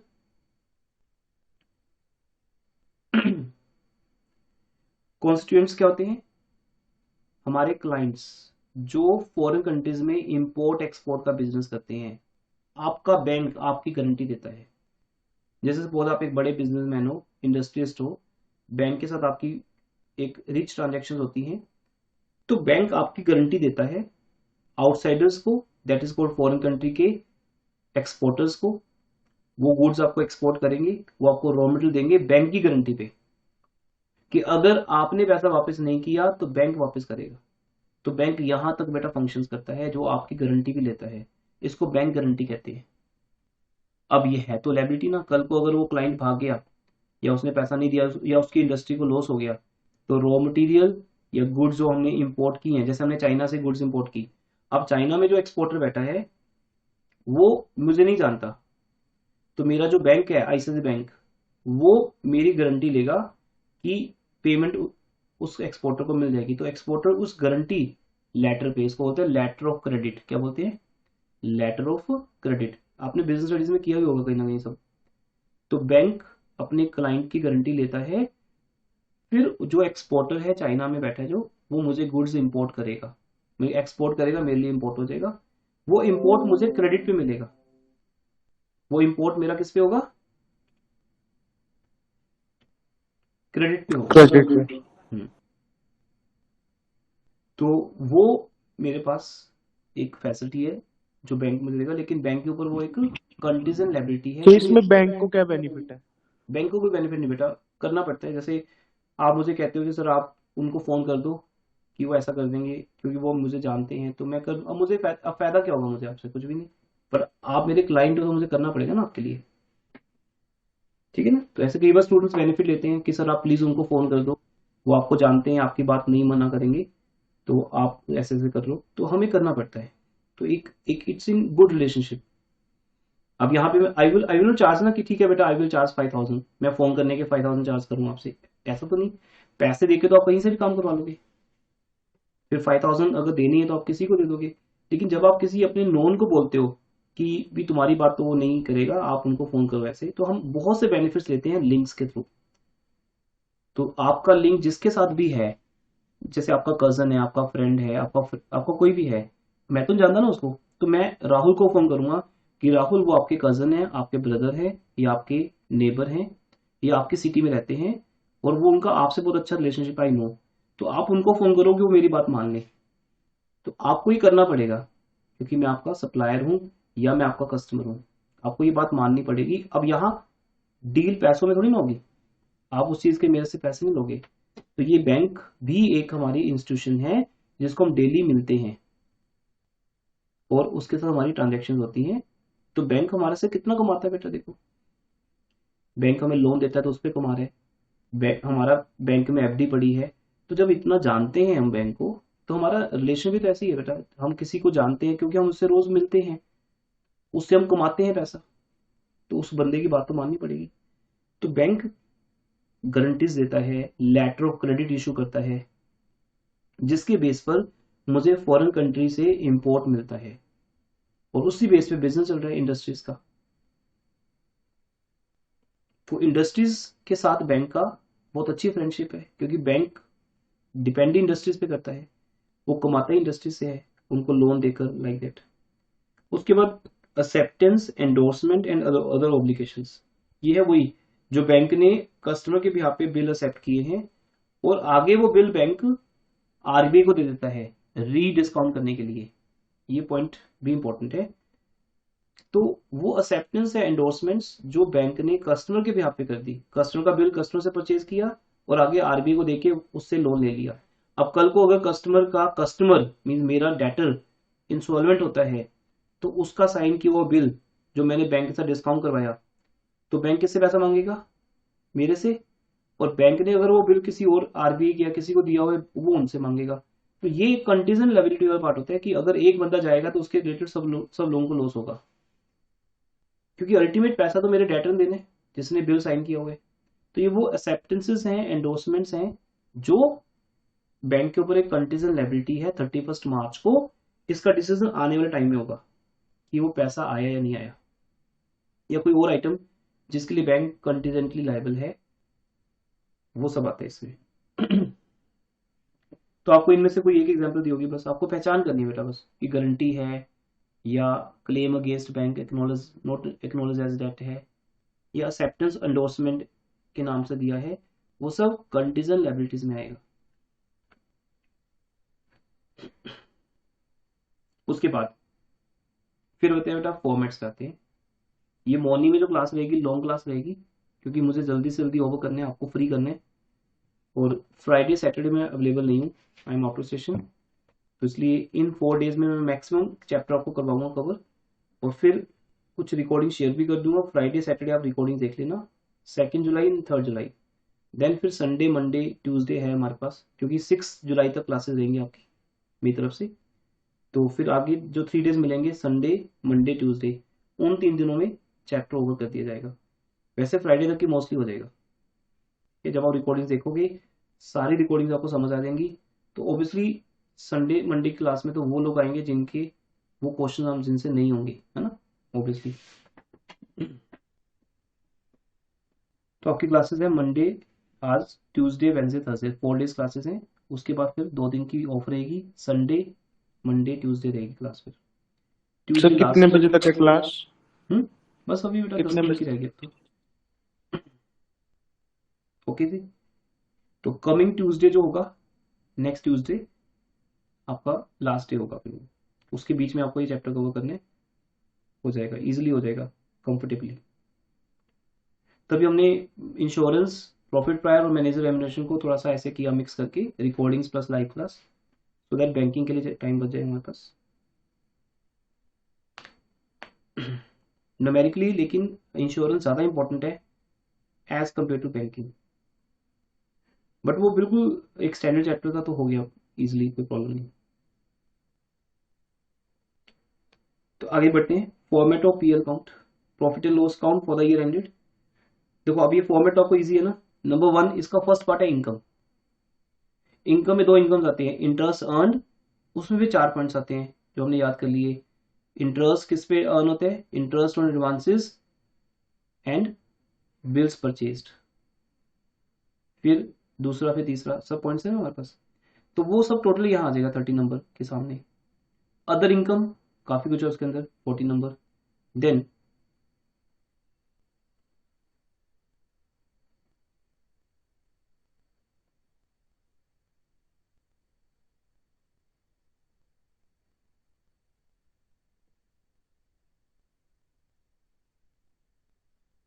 अच्छा, पहले बैलेंस शीट को देख लें, सामने आ रहे हैं फॉर्मेट्स। ये रहा सेकंड पॉइंट। हाँ जी, इसके नेक्स्ट पिक ये है। फर्स्ट पार्ट था इनकम, बैलेंस शीट का फॉर्मेट लास्ट में देखेंगे, मैंने पिक शेयर की आपको अभी लास्ट में। सो फर्स्ट फॉर्मेट है प्रॉफिट एंड लॉस का, क्योंकि हम जब प्रैक्टिकली करेंगे तो प्रॉफिट एंड लॉस कौन पहले बनाएंगे, बैलेंस शीट बाद में। उसके नंबर्स 1 to 12 है, वो अलग बात है। फिट मीन हमारा जो क्वेश्चन है start he profit and loss से होगा, स्केड्यूल नंबर 13। तो 13 नंबर में क्या आया? Interest earn. 14 में अदर इनकम। वो नंबर 1 हेडिंग है जिसको बोलते हैं इनकम का हेडिंग।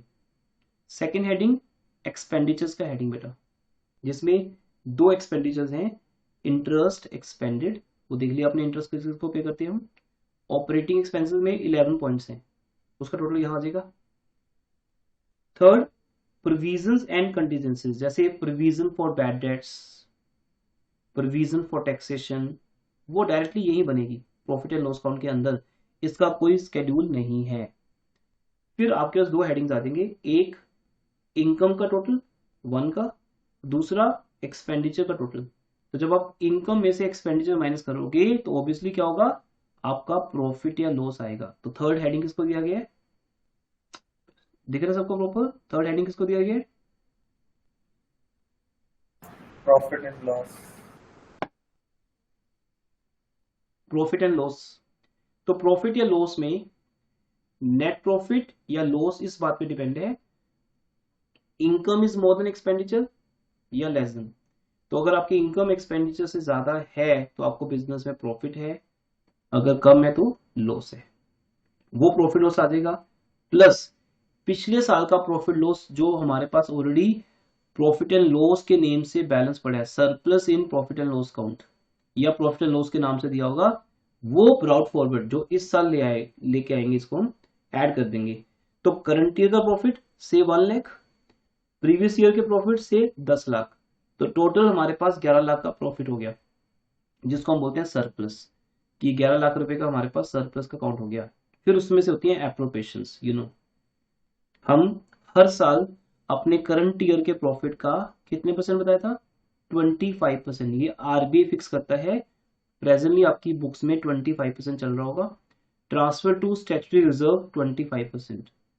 तो जो मैं करंट ईयर का प्रॉफिट कमाऊंगा, कौन सा बेटा, कौन सा, ये net profit for the current year. अगर लॉस है फिर तो बात ही खत्म होगी, फिर तो नेगेटिव फिगर आ गई। अगर हमें करंट ईयर का प्रॉफिट हुआ, उस करंट ईयर के प्रॉफिट का 25% स्टैट्यूटरी रिजर्व में जाएगा। फिर अगर अदर रिजर्व बनेंगे उसमें जाएगा। अगर कम बैंक को जनरल रिजर्व बनाना है या डिविडेंड इक्वलाइजेशन रिजर्व बनाना है, कोई भी रिजर्व बनाना है तो उसमें जाएगा। तो मोस्टली पॉइंट होता ही नहीं, सिर्फ एक पॉइंट होता है स्टैट्यूटरी रिजर्व।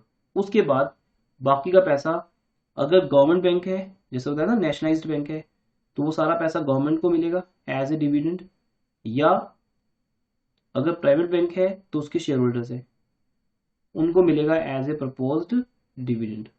तो ट्रांसफर टू गवर्नमेंट या प्रपोज्ड डिविडेंड, और बाकी जो पैसा बचेगा वो बैलेंस शीट में जाएगा। तो बैलेंस शीट में जो प्रॉफिट आएगा वो बैलेंस प्रॉफिट आएगा जो एप्रोप्रिएशंस के बाद है। तो फिर से रिपीट कर रहा हूं, ये सबसे इंपॉर्टेंट बात है बेटा आप यहाँ पे एंड में, कि करंट ईयर का प्रॉफिट प्लस प्रीवियस ईयर का प्रॉफिट ऐड करके टोटल प्रॉफिट हो गया। उसमें से करंट ईयर के प्रॉफिट का 25% रिजर्व में गया, अदर रिजर्व में गया। बैंक जो डिविडेंड डिक्लेयर करेगा, जैसे बैंक 20% डिविडेंड डिक्लेयर करेगा इस साल, जो शेयर कैपिटल की पेड अप वैल्यू के ऊपर होता है, प्रॉफिट का 20% नहीं, टोटल पेड अप वैल्यू है जो शेयर कैपिटल की, उसका 20% प्रपोज डिविडेंड हो जाएगा, या गवर्नमेंट को मिलेगा या प्राइवेट सेक्टर को मिलेगा, वो डिपेंड करता है प्राइवेट बैंक है या गवर्नमेंट बैंक है। जो बच गया वो बैलेंस शीट में जाएगा। इसलिए आपका जो ये थर्ड है वो फोर्थ के इक्वल हो जाएगा। वॉट इट ना, जो मेरे पास थर्ड में था 11 लाख, वही बटा, वही एप्रोप्रिएट हुआ, वही डिस्ट्रीब्यूट हुआ, जो बच गया वो बैलेंस शीट में चला गया। तो टोटल आ गया इसका भी 11 लाख, इसका भी 11 लाख। तो आपका पीएल अकाउंट ऐसे शो होगा।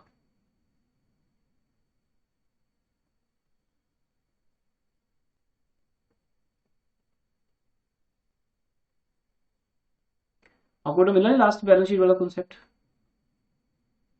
एक लास्ट पिक मिली आपको बैलेंस शीट की या नहीं?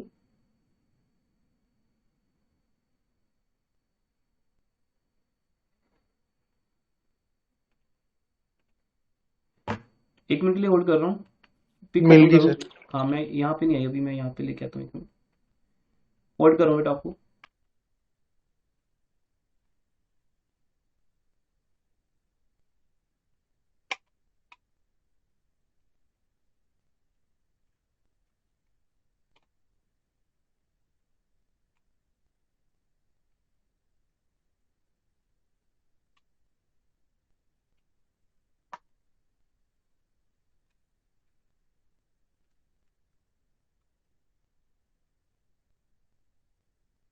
फिनिश कर रहा हूँ। लैपटॉप पर अटैच नहीं होगा इंटरनेट के साथ ना, जो टेक्निकल फॉल्ट होगा। इसे लास्ट वीक व्हाट्सएप में आई नहीं, यहाँ पे आपको मिल गई है, वहां से ओपन कर लो मोबाइल पे। मैं आपको डायरेक्टली क्वेश्चन के थ्रू समझा देता हूँ।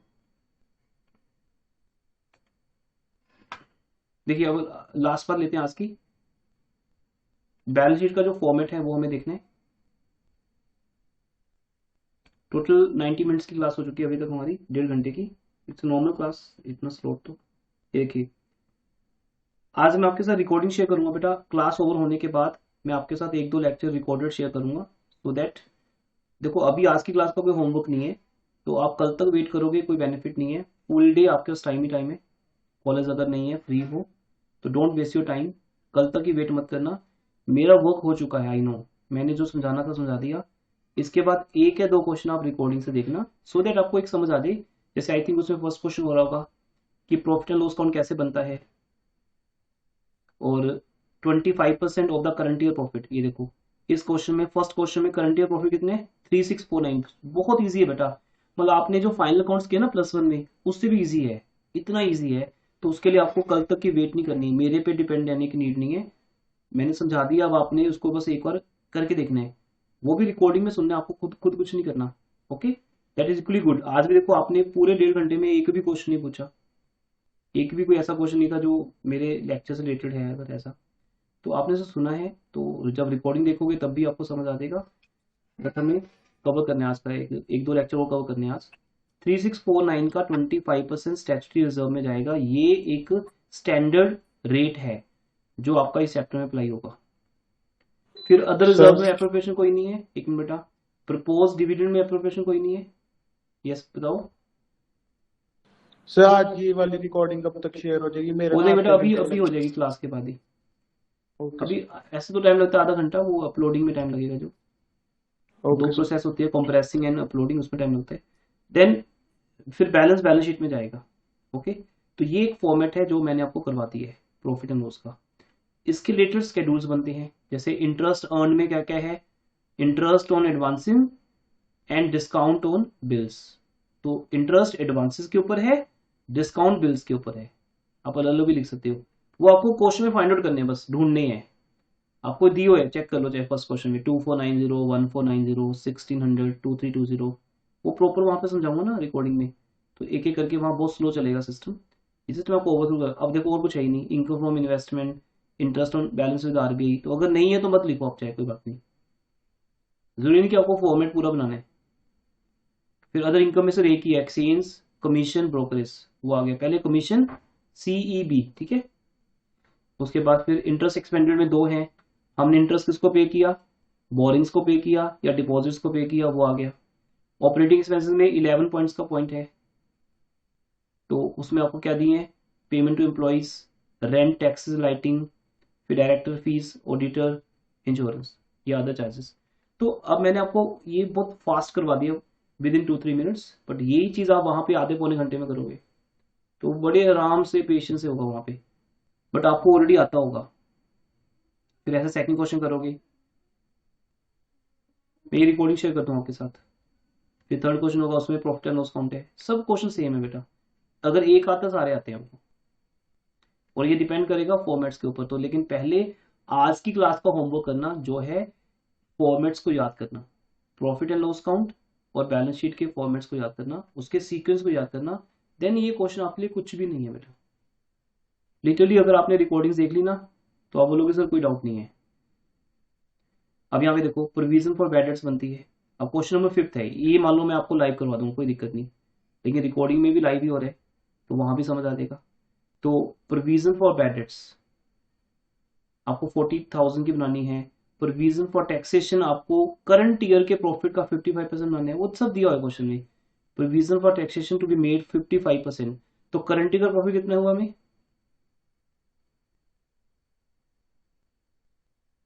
करंट ईयर का प्रॉफिट है 27।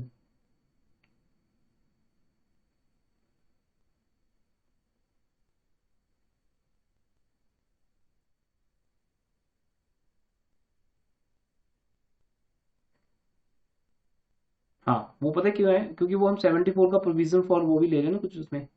चलिए देखेंगे बेटा, क्वेश्चन करते हुए याद आएगा, मुझे ऐसे याद नहीं आ रहा क्या पॉइंट है। खैर ये एक पॉइंट है इसके अंदर बस इंपॉर्टेंट, कि प्रोविजन फॉर टैक्स बनना है, प्रोविजन फॉर डाउटफुल डेट्स है। तो टोटल जो प्रोविजन बनेंगी दो, प्रोविजन फॉर बैड डेट्स 40,000 की, प्रोविजन फॉर टैक्सेशन 34,000 की, वो टोटल जो प्रोविजन बनेगी 74 वो यहाँ आ जाएगी। उसको माइनस होने के बाद प्रॉफिट है, हाँ याद आ गया देखो, इस 74 को माइनस करने के बाद 27 बच रहे हैं लास्ट में। लेकिन जब आप टैक्स की प्रोविजन बनाओगे तो क्या करोगे बेटा, 718 इनकम में से क्या माइनस करोगे, 362 एंड 255 करो माइनस, एक बार अभी करो बेटा, बताओ कितना आएगा। 718 इनकम है, और उसमें से इंटरेस्ट माइनस करो 362, ऑपरेटिंग एक्सपेंस माइनस 255, कितना आएगा 101। हाँ, अब 101 में से 40,000 की बैड डेट्स की प्रोविजन माइनस करो, क्योंकि वो क्वेश्चन में गिवन है, कितना आ गया सर 39,899। नहीं बेटा क्या कर रहे हो, 101 में से 40 माइनस करने बस, 61 आ जाएंगे। आपने बोला नहीं 101 बच रहे, हाँ जी।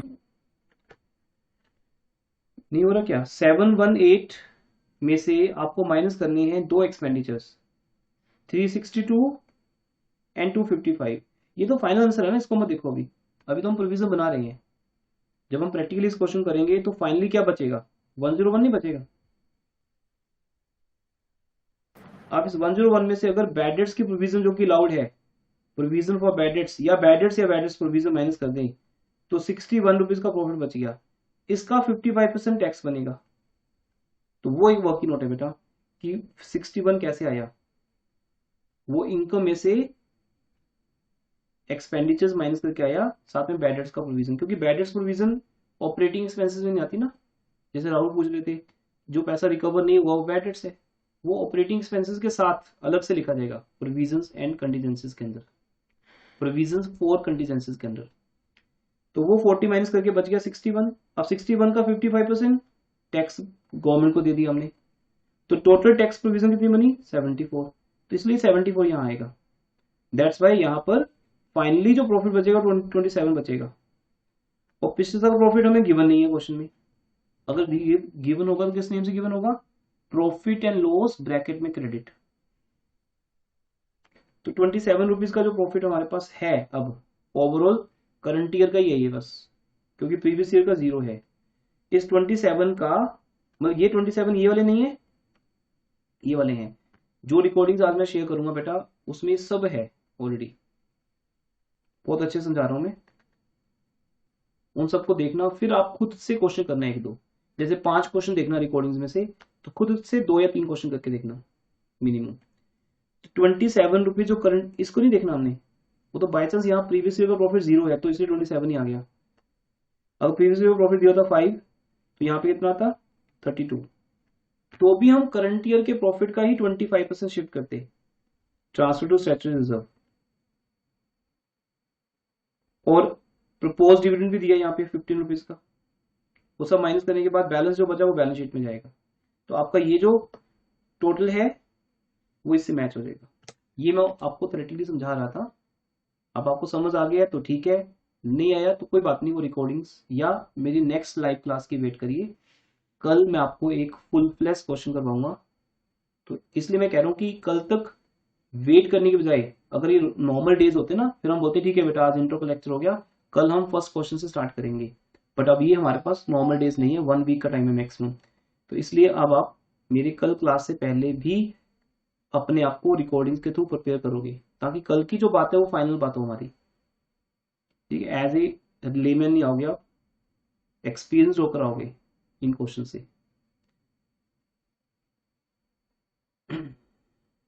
देन ऐसे 6 क्वेश्चन आएगा। अब 6 क्वेश्चन मेरा करवाने वाला है आपको, वो करवा दूंगा मैं लाइव। जब मैं लाइव में क्वेश्चन दूंगा तो आई वांट मैं first second third fourth fifth ये वाले क्वेश्चन ना लूँ, क्योंकि ये बहुत इजी क्वेश्चन है, इनमें से एग्जाम में कुछ आता भी नहीं है।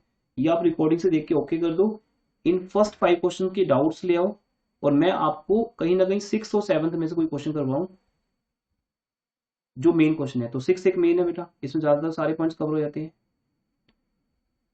फिर 7th क्वेश्चन में भी क्रॉस होगा, 8th क्वेश्चन है बस। तो 7 6 7 8 में से जो भी मेन क्वेश्चन है वो कल करेंगे, लाइव करेंगे, और फर्स्ट 5 क्वेश्चन की रिकॉर्डिंग शेयर करूंगा, वो आप वहां से करके आओगे। इसके बाद जो लास्ट 5 मिनट्स के लिए बस आपको रोक रहा हूँ। अच्छा ये हेडिंग मैं आपको लाइव करवाऊंगा, रिवेट ऑन बिल डिस्काउंटेड, ये 5 मार्क्स में आता है।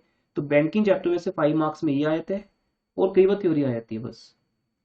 तो रिवेट ऑन बिल डिस्काउंटेड के ऊपर प्रोफॉर्मा होगा, एक टेबल होगा, जर्नलिटीज होंगी, अकाउंट्स होंगे, वो सब मैं करवाऊंगा, कोई आपका वर्क नहीं है, बस सिर्फ अभी बैलेंस शीट को देखना है अभी हमने। ये बेटा बैलेंस शीट का फॉर्मेट, तो पिक मैंने आपको शेयर की थी, बट वो पिक यहाँ पे ओपन नहीं हो रही लैपटॉप पे, मैं आपके साथ ऐसे सीधा क्वेश्चन डिस्कस कर रहा हूँ। ये बेटा बैलेंस शीट का फॉर्मेट है, ऊपर कंपनी का नेम आएगा, any bank, Bharat bank limited, balance sheet as at, अब एज ऑन का एज एट हो जाएगा, एज एट 31 मार्च, या बैंकिंग चैप्टर में अभी भी शायद एज ऑन है, चेक कर लो बेटा ये आपकी बुक की इलस्ट्रेशन में भी कि अभी भी एज ऑन है कि एज एट हो चुका है इसके अंदर, एज ऑन या एज एट 31 मार्च। उसके बाद फिर कैपिटल एंड लायबिलिटीज हेडिंग है, नॉर्मल हेडिंग जैसे होता है, कैपिटल एंड लायबिलिटीज और एसेट्स। जबकि इंश्योरेंस के अंदर क्या था, कंपैरिजन करते रहे ना, याद है बेटा इंश्योरेंस की बैलेंस शीट में क्या था, sources of funds and application of funds. तो उनका बैलेंस शीट अपने स्टाइल से है, उनकी बैलेंस शीट स्टार्ट होती है 5th नंबर से, और यहां शुरू होते हैं 1 नंबर पे। तो अभी आपको याद ही, देखो अब इसमें कुछ है ऐसा, अगर आप बैलेंस शीट के स्केड्यूल्स बना लो तो क्या आपको लगता है कि आपको कोई प्रॉब्लम आएगी। इंश्योरेंस में फिर बेटा थी कि याद आपको 11 12 13 14 को अंदर लिखना था आपने, 11 12 क्या थी, करंट एसेट्स, 13 14 क्या थी, करंट लायबिलिटीज एंड प्रोविजंस। तो करंट एसेट्स में से current liabilities and provision minus करके नेट करंट एसेट्स को लिखना होता था बाहर। यहां तो बेटा कुछ भी नहीं है, 1 to 11 की काउंटिंग है, capital 1, reserve surplus 2, deposits 3, borings 4, other liabilities and provision 5। ऐसे ही फिर एसेट्स में cash and balance with RBI 6, balance with other banks, balance with banks आते हैं, ठीक है, अदर नहीं, balance with banks and money at call and short notice 7, investment 8, advances 9, fix assets 10, other assets 11। तो first 5 का total आपकी liabilities and capital होगी और 6 to 11 टोटल एसेट्स होगी। और अगर आपको कंटीजेंट लायबिलिटी दी भी होगी जैसे बिल्स फॉर कलेक्शन, ये आपको याद हो जाएंगी चीजें, any acceptance, endorsement, guarantee, note acknowledged, partly paid up shares, कुछ भी ऐसा दिया हो वो स्केड्यूल नंबर 12 में जाएगा और वहां पर टोटल हो जाएगा और उसका टोटल 250 यहाँ आ जाएगा बाहर, बैलेंस शीट का बाहर ही होगी ना, ये आपकी बैलेंस शीट बन चुकी है ऊपर। ये आपको समझा रहा था मैं थ्योरेटिकली कि ये 7800 फर्स्ट 5 और 6 to 11 के 7800 ऑलरेडी इक्वल हो चुके हैं। अब जो कंटीजेंट लायबिलिटीज है वो 12 नंबर के नाम से यहाँ आ जाएगी अलग से 250। और कंटीजेंट लायबिलिटी के अलावा भी एक लायबिलिटी है बिल्स फॉर कलेक्शन, वो इस क्वेश्चन में है नहीं, ये आपको समझाऊंगा न्यूमेरिकली कि बिल्स फॉर कलेक्शन क्या होते हैं। ये वही है बेटा जो बिल परचेज किए हुए हैं आरबीआई को हमने दिए हुए हैं, तो वो भी अगर डिसऑनर होते हैं तो वो पैसा भी वापस करना पड़ेगा। तो एंडोर्समेंट्स एंड एक्सेप्टेंस के अलावा एक और होते हैं बिल जिसको बोलते हैं बिल्स फॉर कलेक्शन। तो अगर बिल्स फॉर कलेक्शन दिया हो किसी भी क्वेश्चन में वो कंटीजेंट लायबिलिटीज के साथ ही आएगा, कंटीजेंट लायबिलिटी के अंदर नहीं आएगा पर उसके जैसा है, उसके साथ बाहर आएगा। तो ये आपको याद रखना पड़ेगा, कंटीजेंट लायबिलिटीज के साथ भी एक पॉइंट है बिल्स फॉर कलेक्शन का, वो यही आएगा। अगर होता तो मान लो 10 रुपीज होता तो यहाँ आता, उसका स्केड्यूल कोई नहीं बनता, उसका स्केड्यूल कोई नहीं है, बस 10 रुपीज यहाँ आ जाएगा।